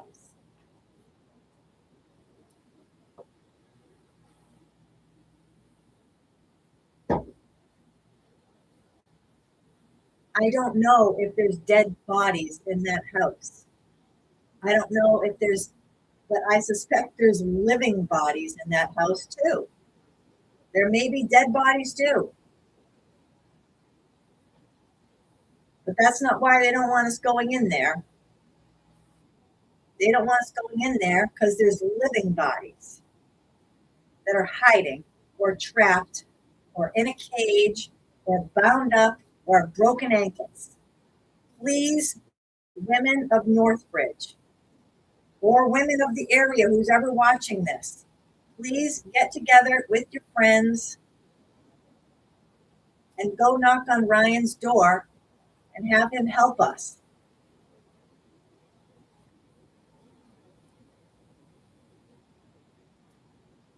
I'm not going to put a time on it. Please do it as soon as you guys can rally. Knowing that Gail is doing stuff with the comments, and if she can hijack my phone, I bet she can hijack your phones.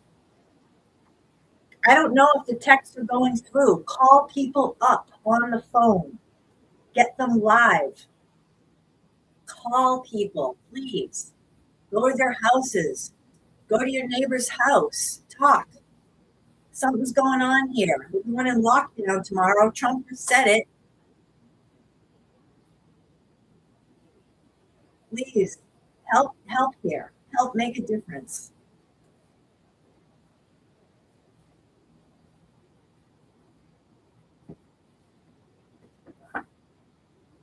You guys are wondering why I don't comment on your comments. It's because I don't see them. There's another channel she's copied. I don't see comments.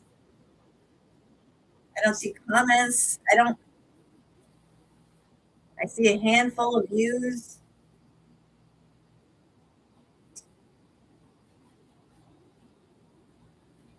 Russell, can you help here? That was a weak yes. I think the only way Russell can help is to have his spirit move you to help. Is that how? That's how. Russell's spirit can move you to help in the way that it moves me to help. When you feel that strong spirit, as there are some people out there who really want to help, you just need an extra helping of Russell's spirit. Please welcome it and do what your conscience suggests.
Keep going. All right. Live all day.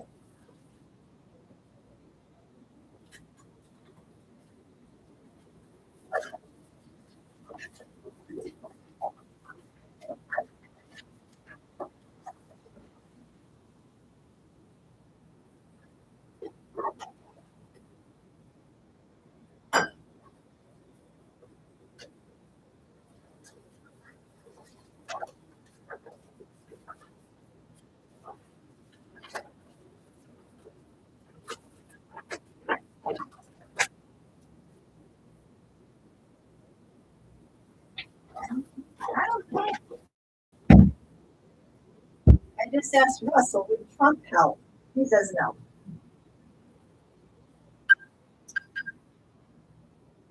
Well, I thought he might want to be a hero here. Silly me. Saying how He's on national TV about the thing Gail put at the nuclear talks or whatever. He's talking about how some woman died, a woman who's the daughter of a buddy of his, and how tragic that is. I would think Trump would want to prevent the death or dismemberment or torture of a boy and his dad.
That's how lucky feels. I was just outside and I'm trying to get it's a habit now. I asked, can I go?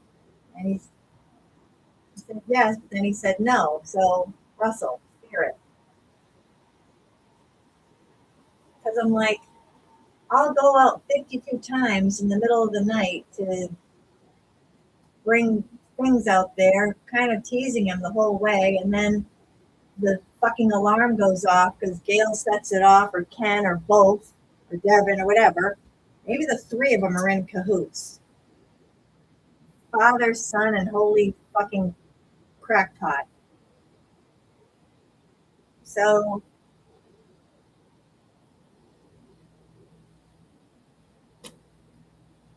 maybe that's just it. Did I hit the nail on the head?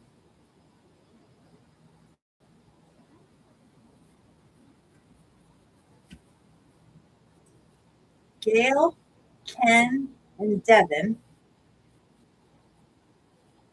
not the father, but the mother, got the spirit of a man,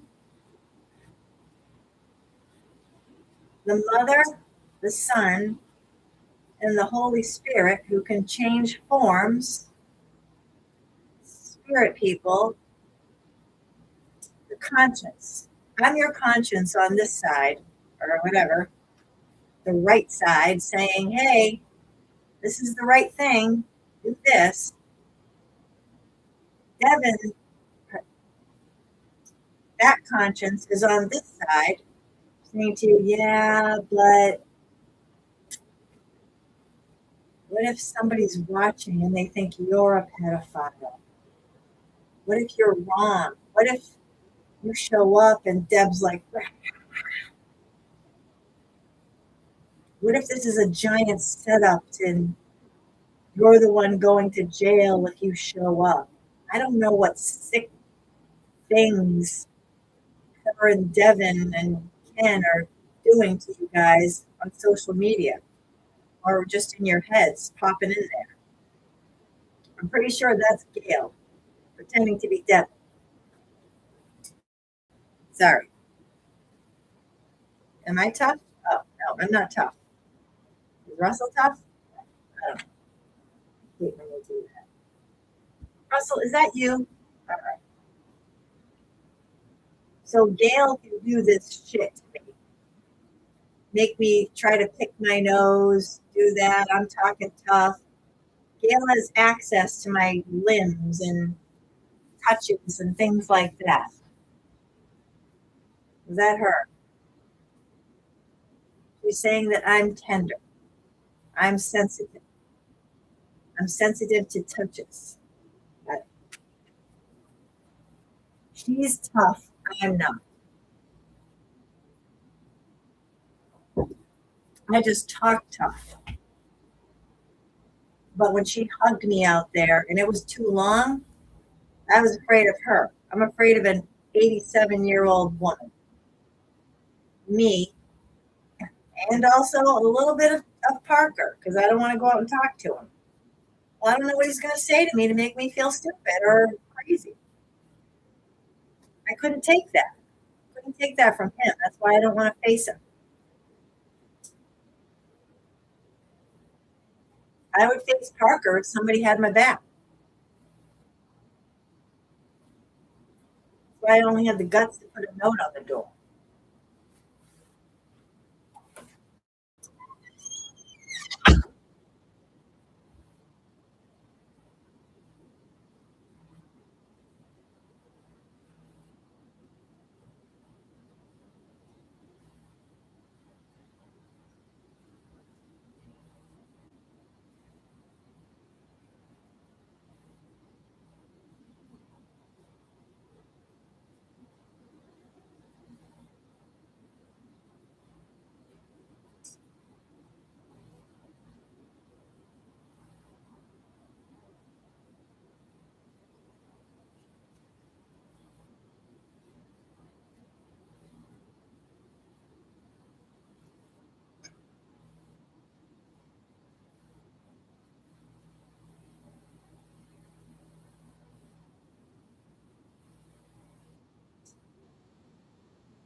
Okay, so back to the Luciferians. So, I know I've said Satan mom and that whole thing, but the fact of the matter is, they're not bad people. They're just misguided. They're they're light warriors. They're trying to bring the light to us all.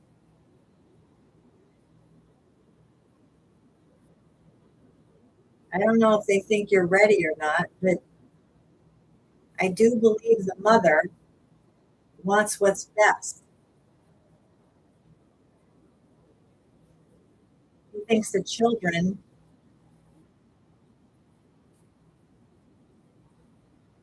are just scared. Is that true?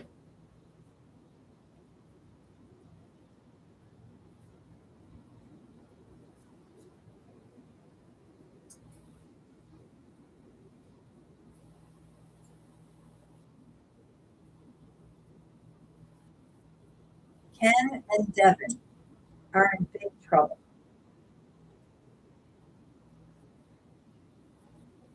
Gail knows this.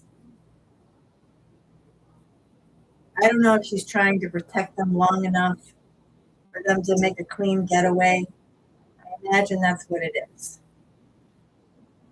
She doesn't want Ken and Devin to get in trouble because this is being brought to light.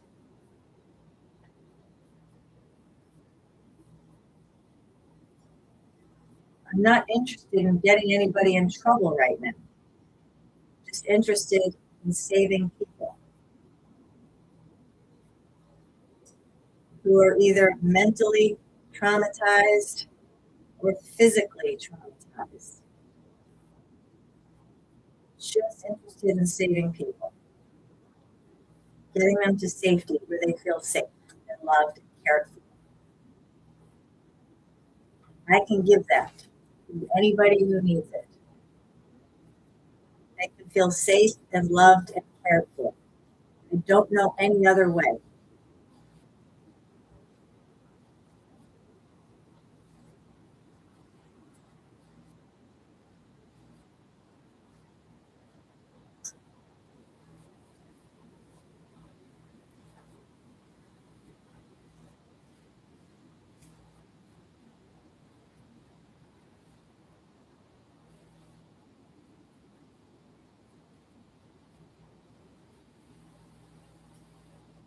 I suspect Ken has an evil brother,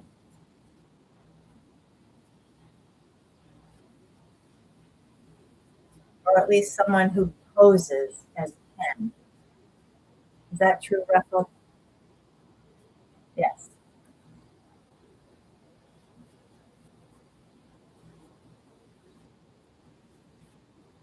Somebody's trying to make Ken look bad.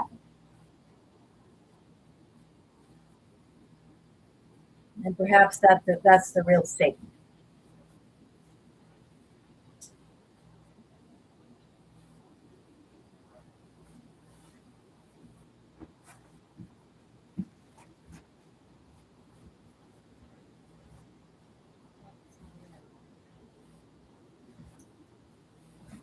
Can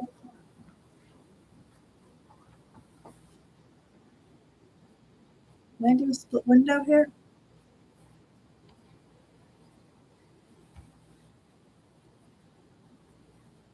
Will I do a split window?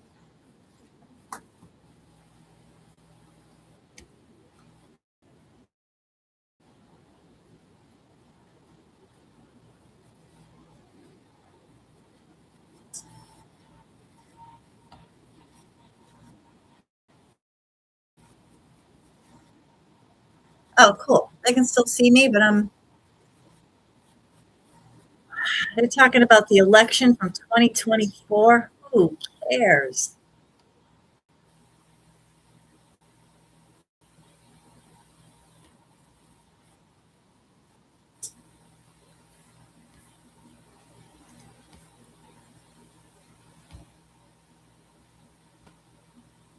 Trump live. Trump to skip son's wedding because of something. Times Now. So Times Now seems to be the place that we're all watching, or at least, Russell, is that what you want us to? No, that's where Gail wants us to watch. Okay, cool. Iran warns U.S. Lift blockade or else. U.S. Iran war live. I don't know what those words mean. It's just a word salad. Trump, Iran war live. U.S. strikes Iran. Deadly air raid. Oh, boy. Trump orders. I highly doubt that. Did Trump order a deadly air raid? All right. Russell says yes.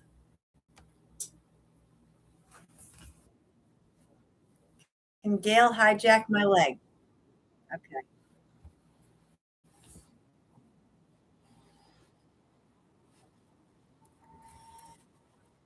Can they hear this? No.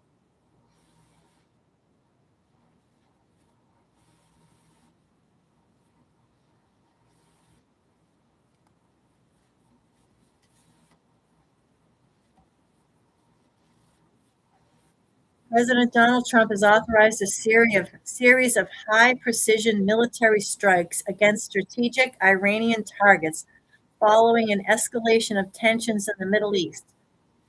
The Pentagon confirmed that the U.S. Air Force assets conducted raids on several military installations and command centers within Iranian territory, resulting in significant damage to Tehran's defensive capabilities. President Trump, speaking from the White House, stated that the operation was necessary to neutralize imminent threats to American personnel and global energy security. International observers warned that the situation could lead to a broader regional conflict as Iranian officials vow a crushing response to the American aggression. Global financial markets have seen a sharp rise in oil prices. The USA, who fucking cares about the fucking oil prices?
What was that? It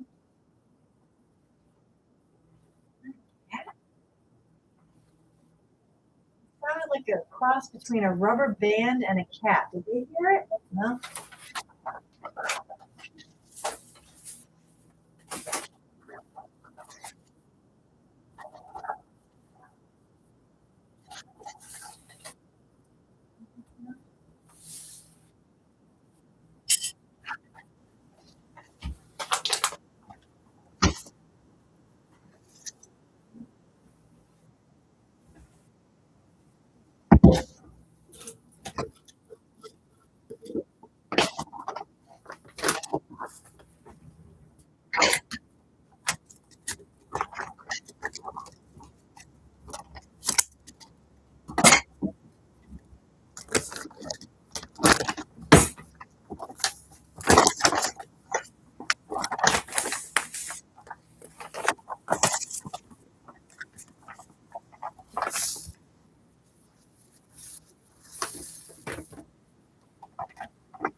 You know that Devin is the problem.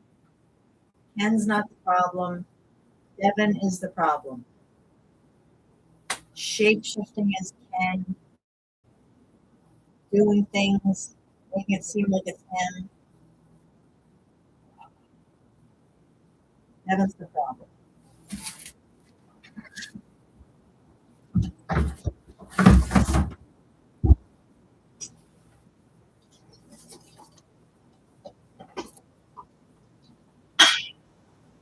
Which is why she shape shifted as someone somewhat recognizable to me.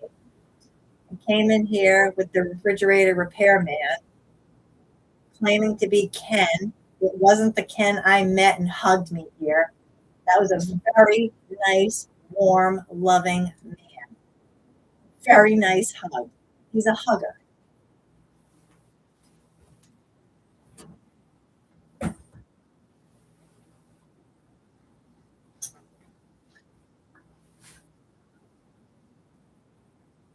I'm sorry. I am a very, very good judge of character. The Ken who hugged me, yes. While he's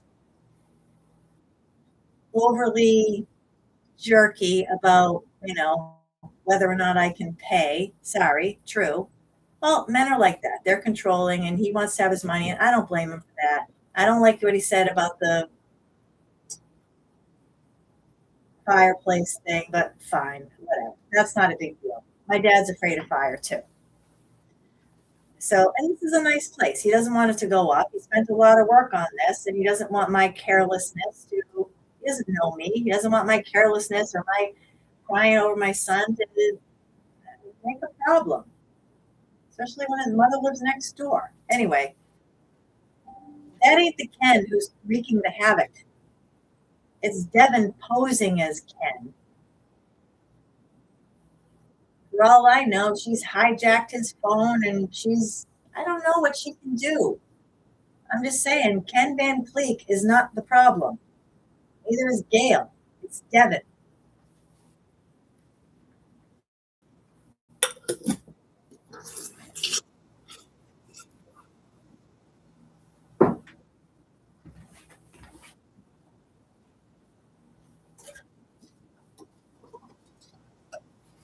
Sorry I took so long to figure out, but as most of you who've had any interactions with the shapeshifter, something doesn't add up, and you're like, I don't know, am I going crazy? Like, it's messed up. When you encounter a shapeshifter, it doesn't make sense. You see this a different side, and you're like, what are you, a double personality? What is this?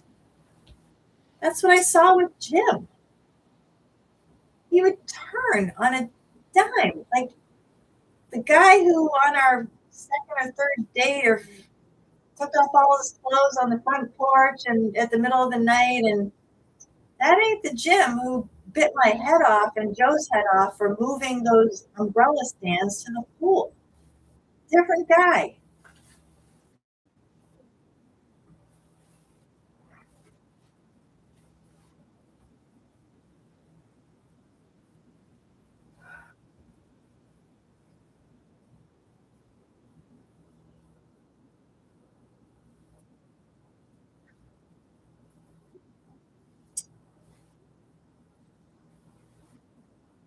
All right.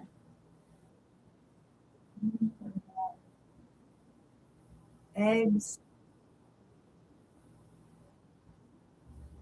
Choose fries more.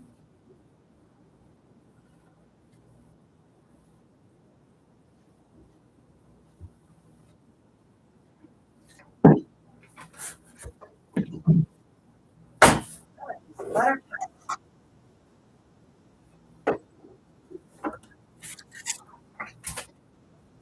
God, I had whole milk. Look at that.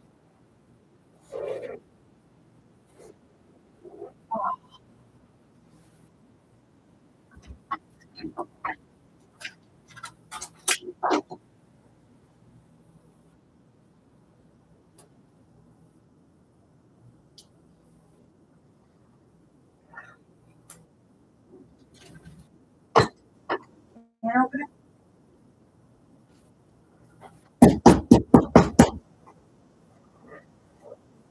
Not using it. Can you open this later?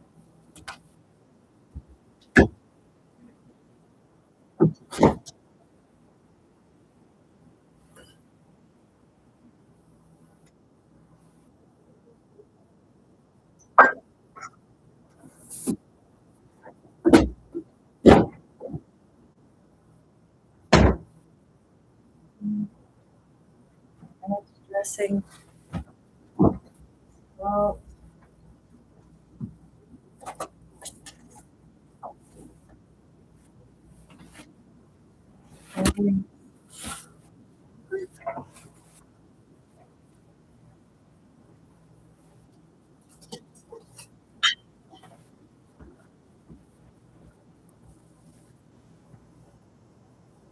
oh no.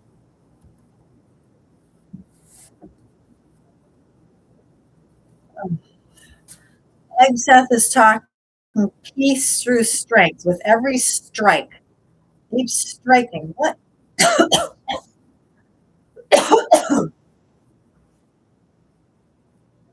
Just shut up, please, Hegseth. Shut up.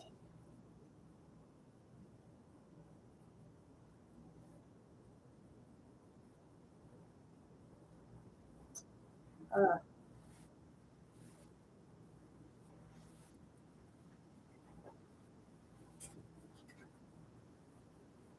is Hegseth a shapeshifter? Perfect. Because nobody's that psychotic.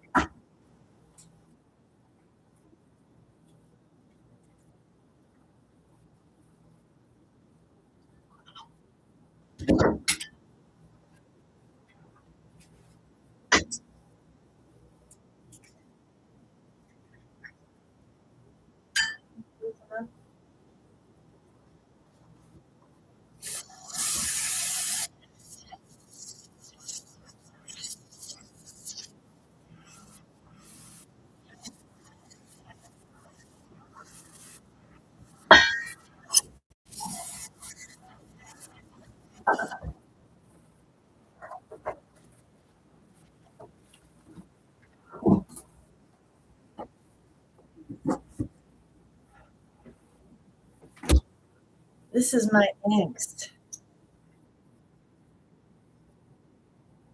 The shapeshifting.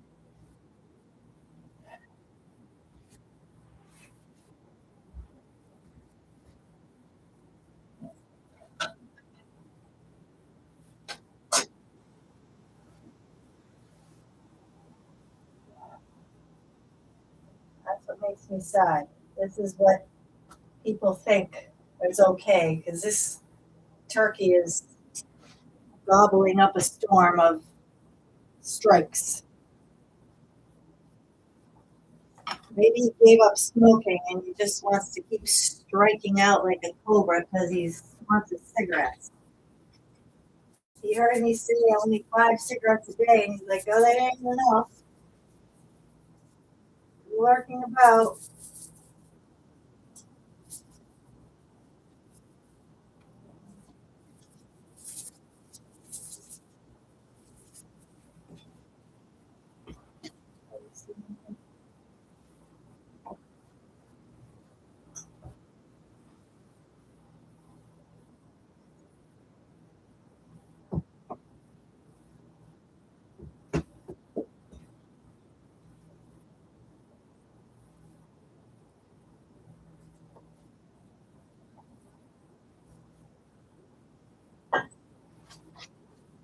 I can't believe this is happening.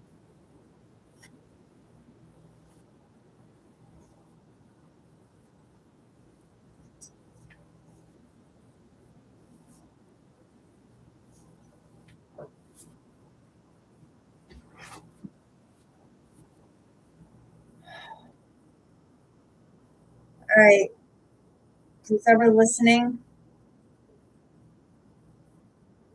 when me and our boys are safe, happy, and everybody's healthy, Russell will be a lot better off calming everybody and shutting down these nut jobs. Okay? So if you guys wanted this fear porn and actual bombing to keep happening, stay scared. Or put on their, somebody please have a heart and help.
Can I keep it all caps?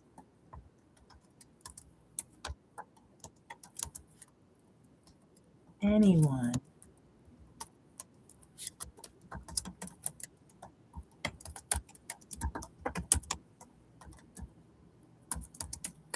On gas and stay home. Boycott driving until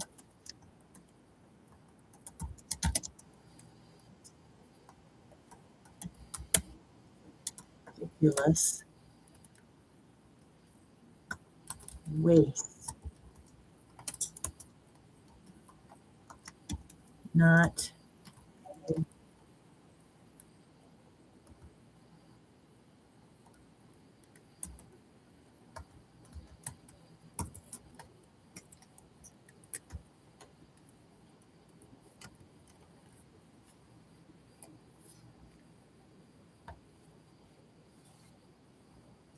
Well, maybe that's just it.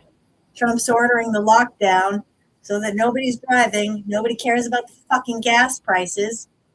They stay home and they don't have to bomb anybody. The fucking Americans, that's all we're doing is bitching about the gas prices. Who gives a fuck about the gas prices? You're just being fed a line of bullshit by the media. Oh, Americans are worried about gas prices. Well, they're going to figure out if they're going to have a loaf of bread or go on their trip to Memorial Day to Ned's Point.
All right. Not tough.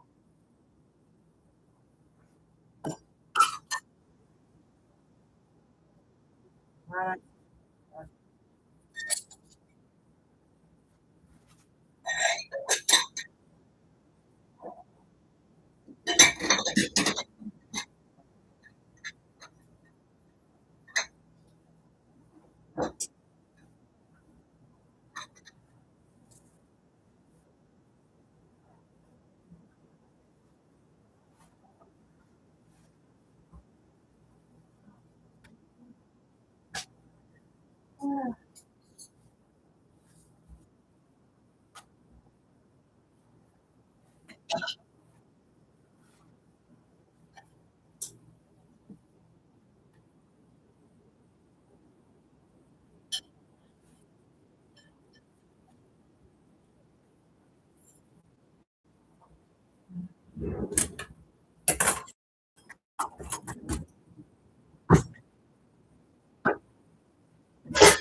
Okay.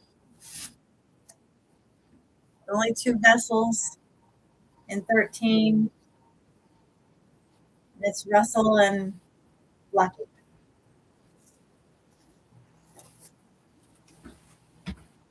Only two. There's two people in 13.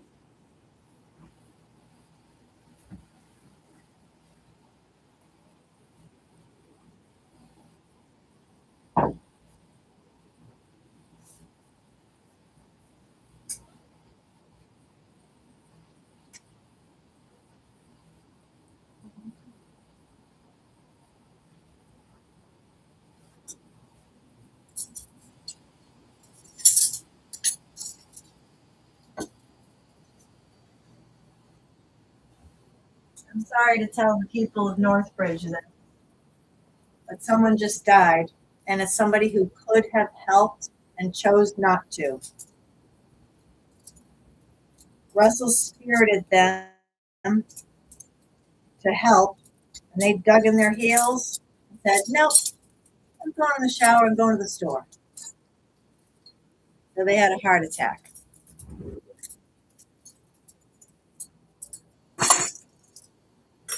It's not a game.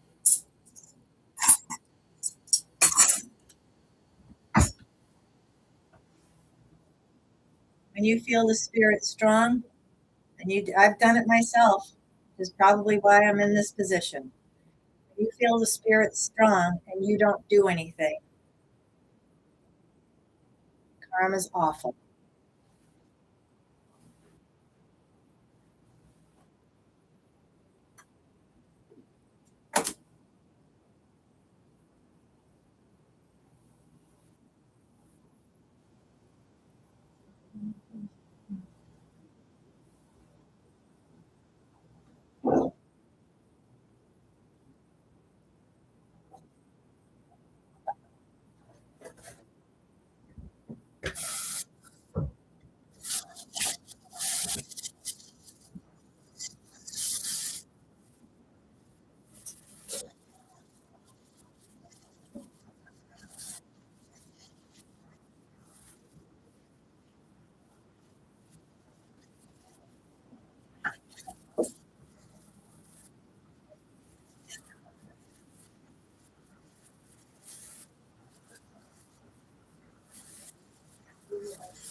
Peanut butter in it?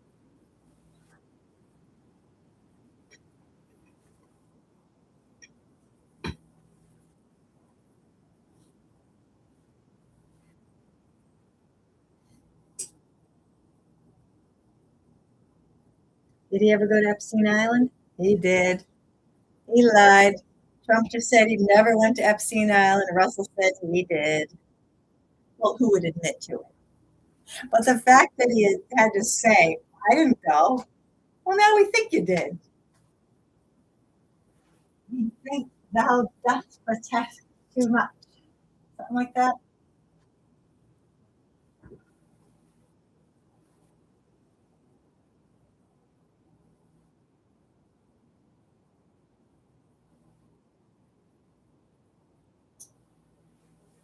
Sorry. You guys don't like when I make jokes or like you want me to sit here and be all day.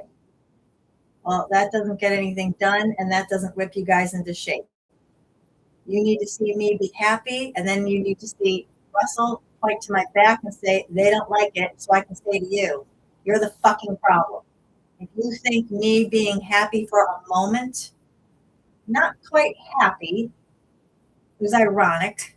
If you think that's the problem, that's him weighing on you that you're the one who's supposed to be doing something, and you're not. You're judging me. When you judge me, that weighs on your head, that weighs on your body, that causes your body to go into a dis-ease sense. When your body is in dis-ease, your organs start to not function properly. When your organs start to not function properly, that manifests things to shut down. It doesn't manifest it, it's the function. When you create bad harmonics in your body's like, well, hang on a second. Well, we don't need the brain. Let's shut that down. We don't need the lungs. Well, a little. Let's make the breathing a little less. Your brain, your body does one thing. It wants to keep your heart pumping. So whatever it does to keep your heart pumping, it does. When you start feeling pains in your body, in your colon, in your head, or whatever, that's your body saying, "Sorry, we got to keep the motor running." That's the isn't the heart? Yeah. Isn't the brain the motor? No, the heart's the motor. The heart pumps the blood, the gas. The blood is the gas. So your body does everything it can in the harmonics, the function of the harmonics to make sure it pumps. And if that means causing you aches and pains and owies and blackouts and whatever, that's what it's going to do.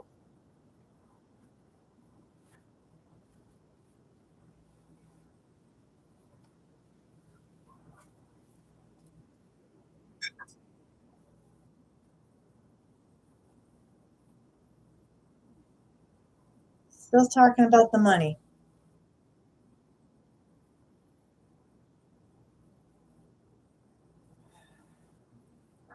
Apple a day keeps the doctor away.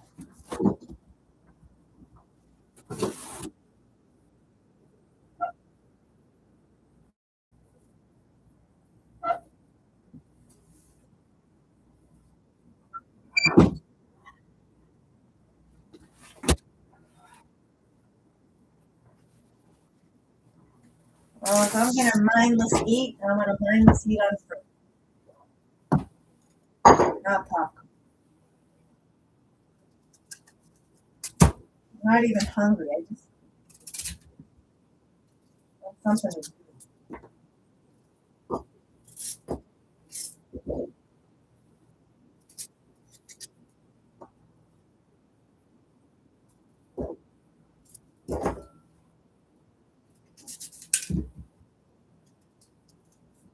You guys think I'm spineless?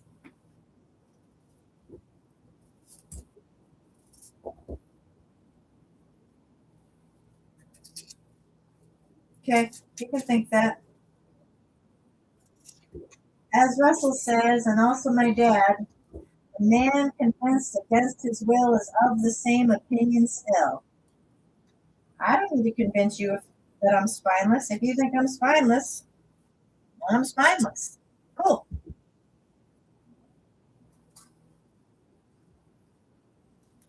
Not my job to convince you otherwise. Don't care. Guard your heart. That's all I'm going to say. And you obviously don't have one. Or somebody's trying to take it. Oh, somebody else just died. Sorry, not my problem. Whoever was just thinking that I was spineless, they're the one who just had the heart attack. That right, Russell? Oh no, that's not it. Whoops. It was somebody else. It was the warning to the person just thinking that I was spineless. Yep.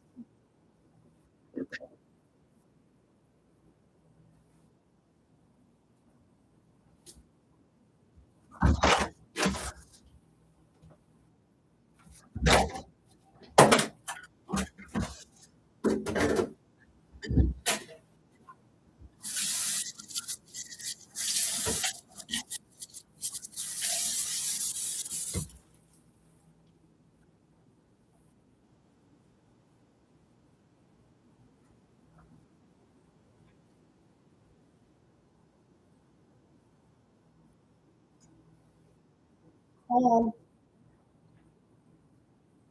wow, that's warm fruit, room temperature fruit. That's a perfect consistency.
Was that comment? Somebody wrote top tip for Trumple. Sign your capitulation, move on to your next fuck up. And they spelled it Thuck. I like it. I never thought of doing that. It's a good idea. So, is that representative of a lot of people? No. Well, not many people are watching.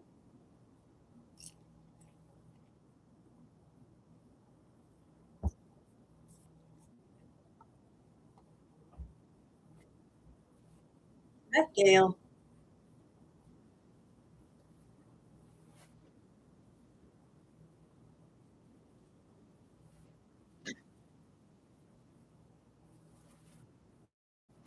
You need a pain?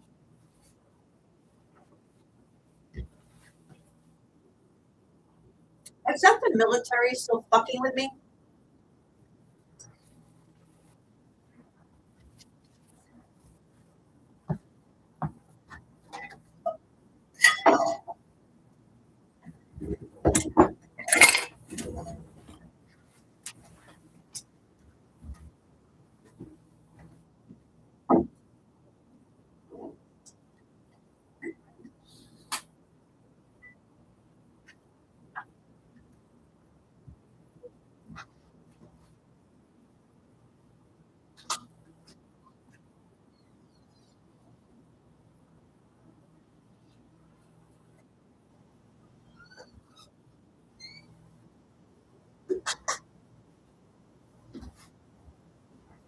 So did somebody from the military just transport a Hornet in here?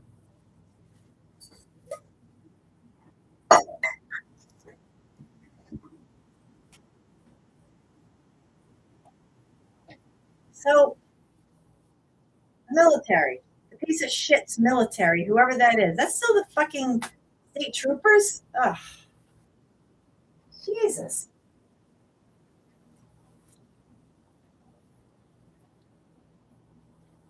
Yeah, Jesus. Fucking state troopers. Oh, do they want to be the Jesuses? Oh,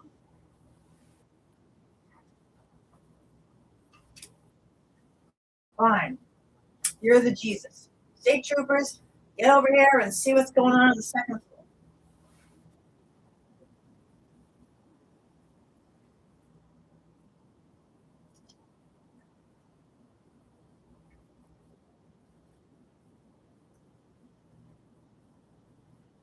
Or have Big Hulk knock at Ryan's door. You did park outside of his house. You guys must be buddies.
Only 48 people watching this.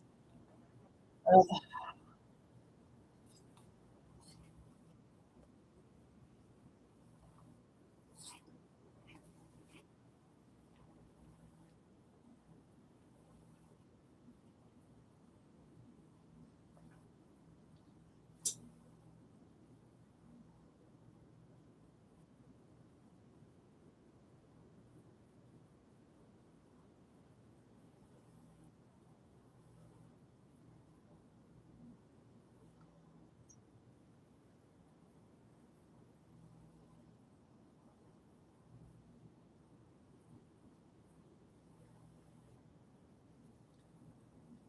Oh,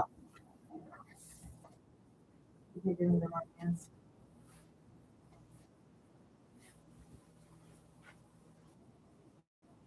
Look, the banking families are running the narrative here. Trump's the Louis Kings, King of England. Ugh. You want to pick my nose on national TV?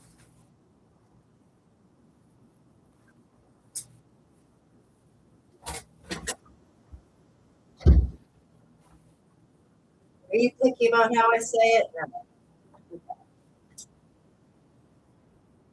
The banking families are running it. They are moving these vessels. They're all right. Who's in charge of the vessels? Who's in Ow!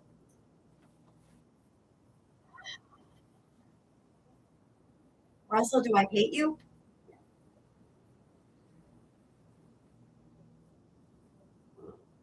Well, Russell said he's in charge of the Navy. And if he's in charge of the Navy, then why are these dummies making us think that they're controlling the vessels. You're only one guy, right? What Russell means by he's in charge of the Navy, he leads to the flag.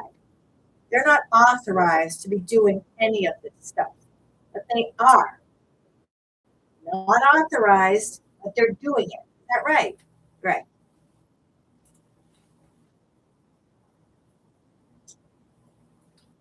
I took it quite literally when I thought Russell could, do whatever to any vessel on planet Earth. I took it quite literally. Like, I don't know, he can reroute stuff, redo things, I guess he can.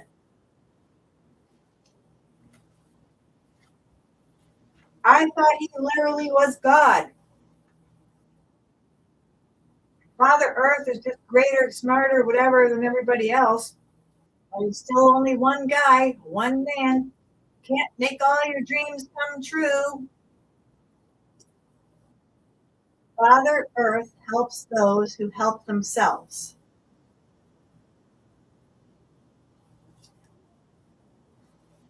You guys were tricked by religion and the Bible. It said in tribal treaty casket, it's all written in hieroglyphics.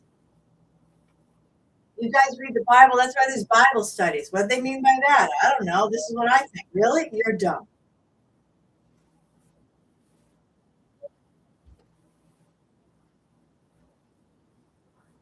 Nobody can agree on religion. Nobody can agree who God is. Nobody can agree who the source is. The source is within you. Your source is within you. Nobody's going to do anything for you. Like Russell said a bazillion times, no one's coming to help. These buffoons on the loose, maybe he's a great guy. He's trying to do the right thing here. Well, now it's a runaway fucking freight train. The military's all hulked up. Woo-hoo, we get to bomb people. The military is excited because they get to bomb people. People. Like they're bombing people. Buildings, okay. There's people in the buildings.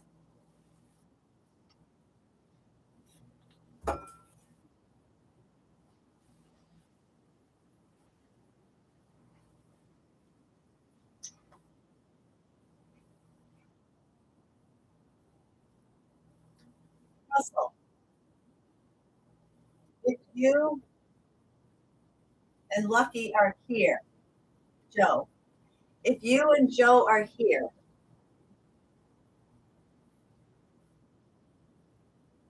can you shut down the media? No.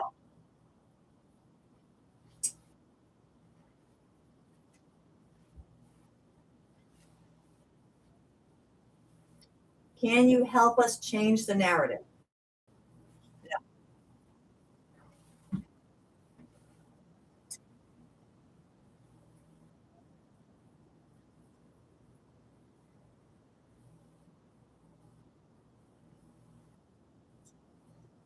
Can you do anything? Yes. Okay.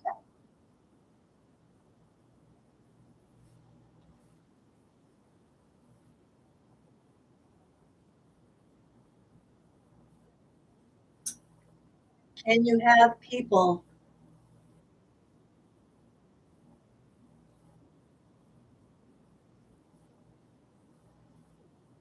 Can you have military in uniforms come here and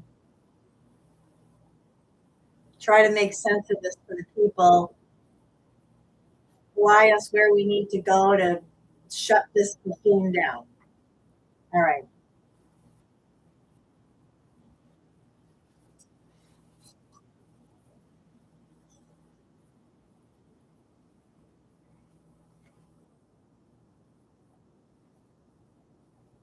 Why on earth talking about war as a game, as a fury, as a fight. More, yes, more killings, and not one uniform in sight, just suits. We're talking about war escalation live. That's what it's called.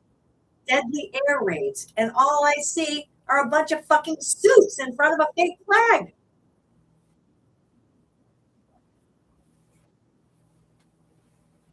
I don't know, maybe it's a real flag. Hang on.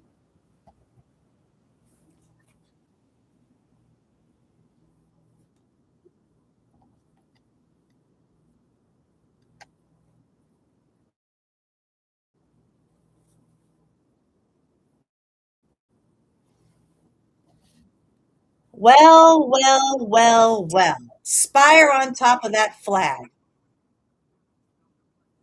Fire on top of the fucking Marine flag.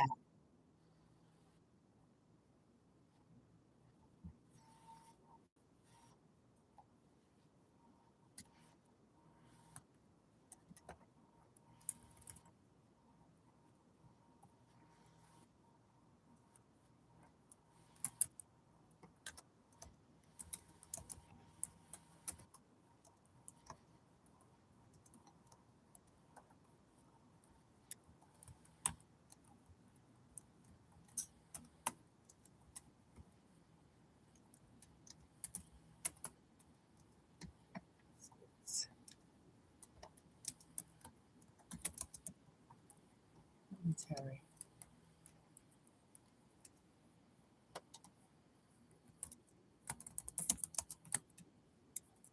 War.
Somebody said, Mr. President, please accept your defeat. Please let the world be in peace. U.S. President is madman. Why such man run country? Oh, good, good. Stop war, Mr. President. We want peace in the world. Good. Good luck, Anthony. I don't know. Trump cynically repeats the same speech over and over. Does Rubio have any family in Cuba? I don't know. Iran, lie. Iran shut down 42 jets. Some dumb. Thank God for President Trump. Okay. All right. I suck. But thank God for what? Keeping the people calm by saying we have lots of Marines under construction and destroyers?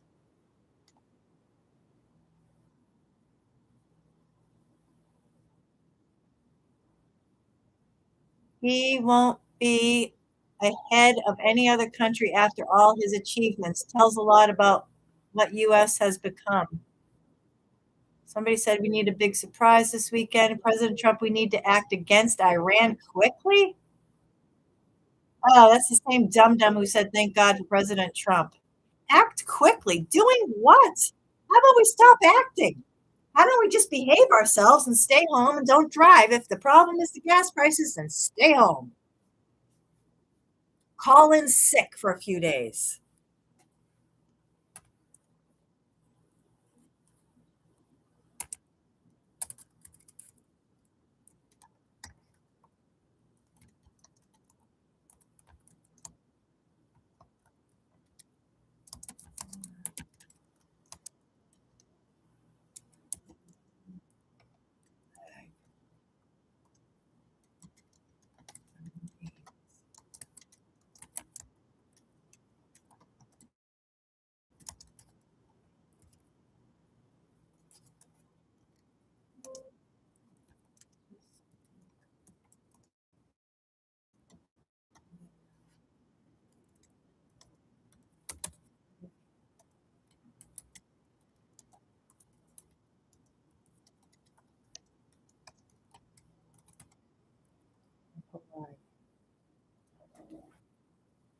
1890s. Oh,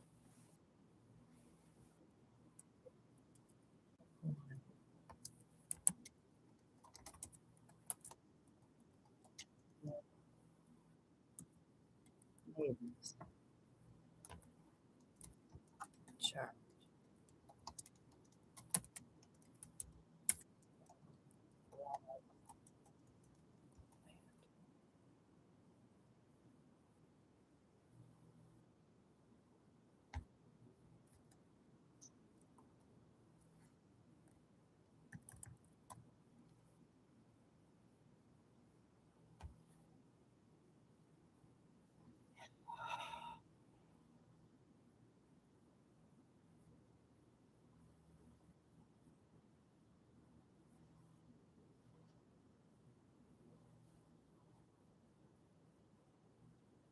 Oh,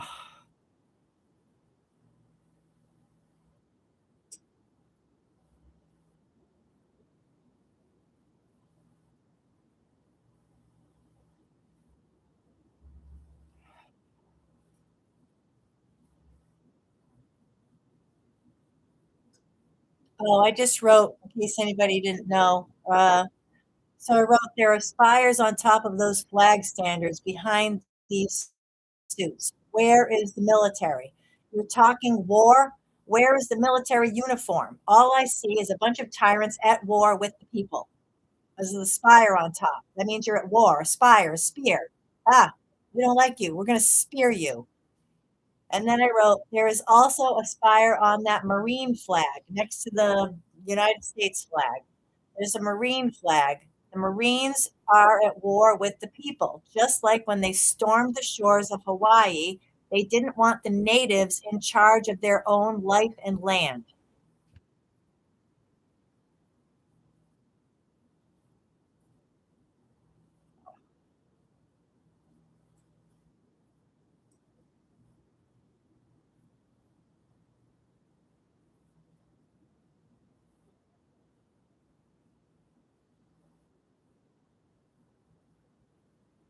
It's okay if our people don't die, but but it's okay for the Iranian people to die.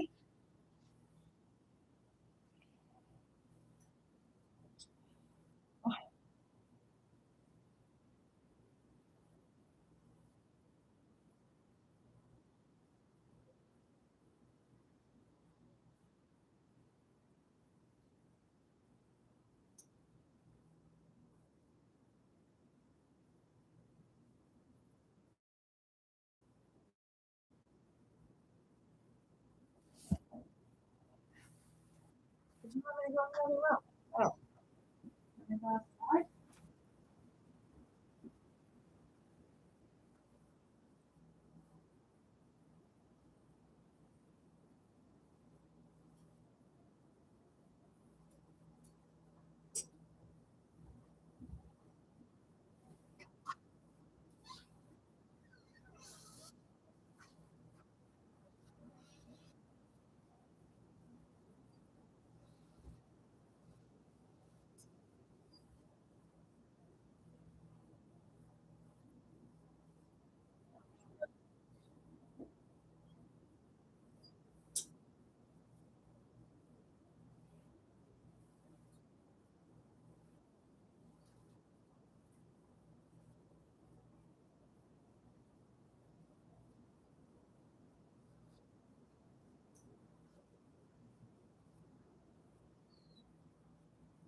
The military wants to save the day. That's good. So now that I've called out the suits, please swoop in and take them.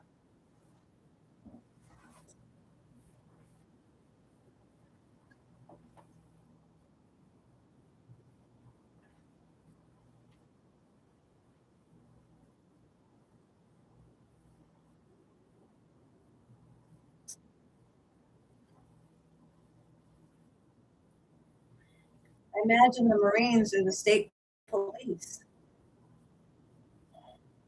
They're the ones at war with the people, not the Air Force, not the Army.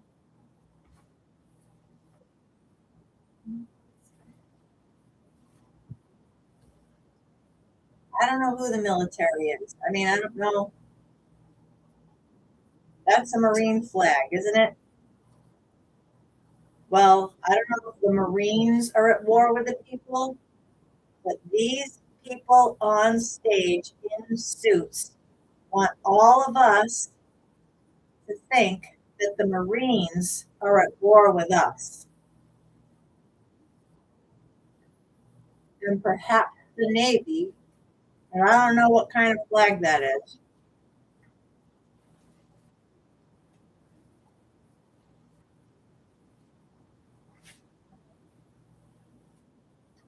I got the back of the females, the women. Can you men please have the back of everyone?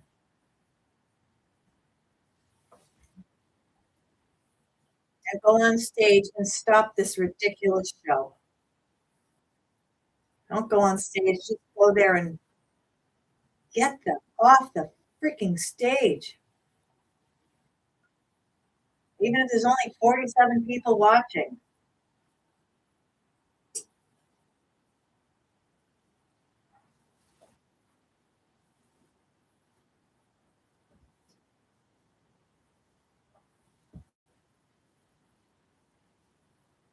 I don't want any credit for anything.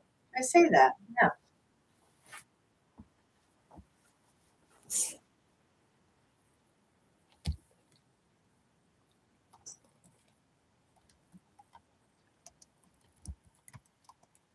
Isn't me, Deb. Parking.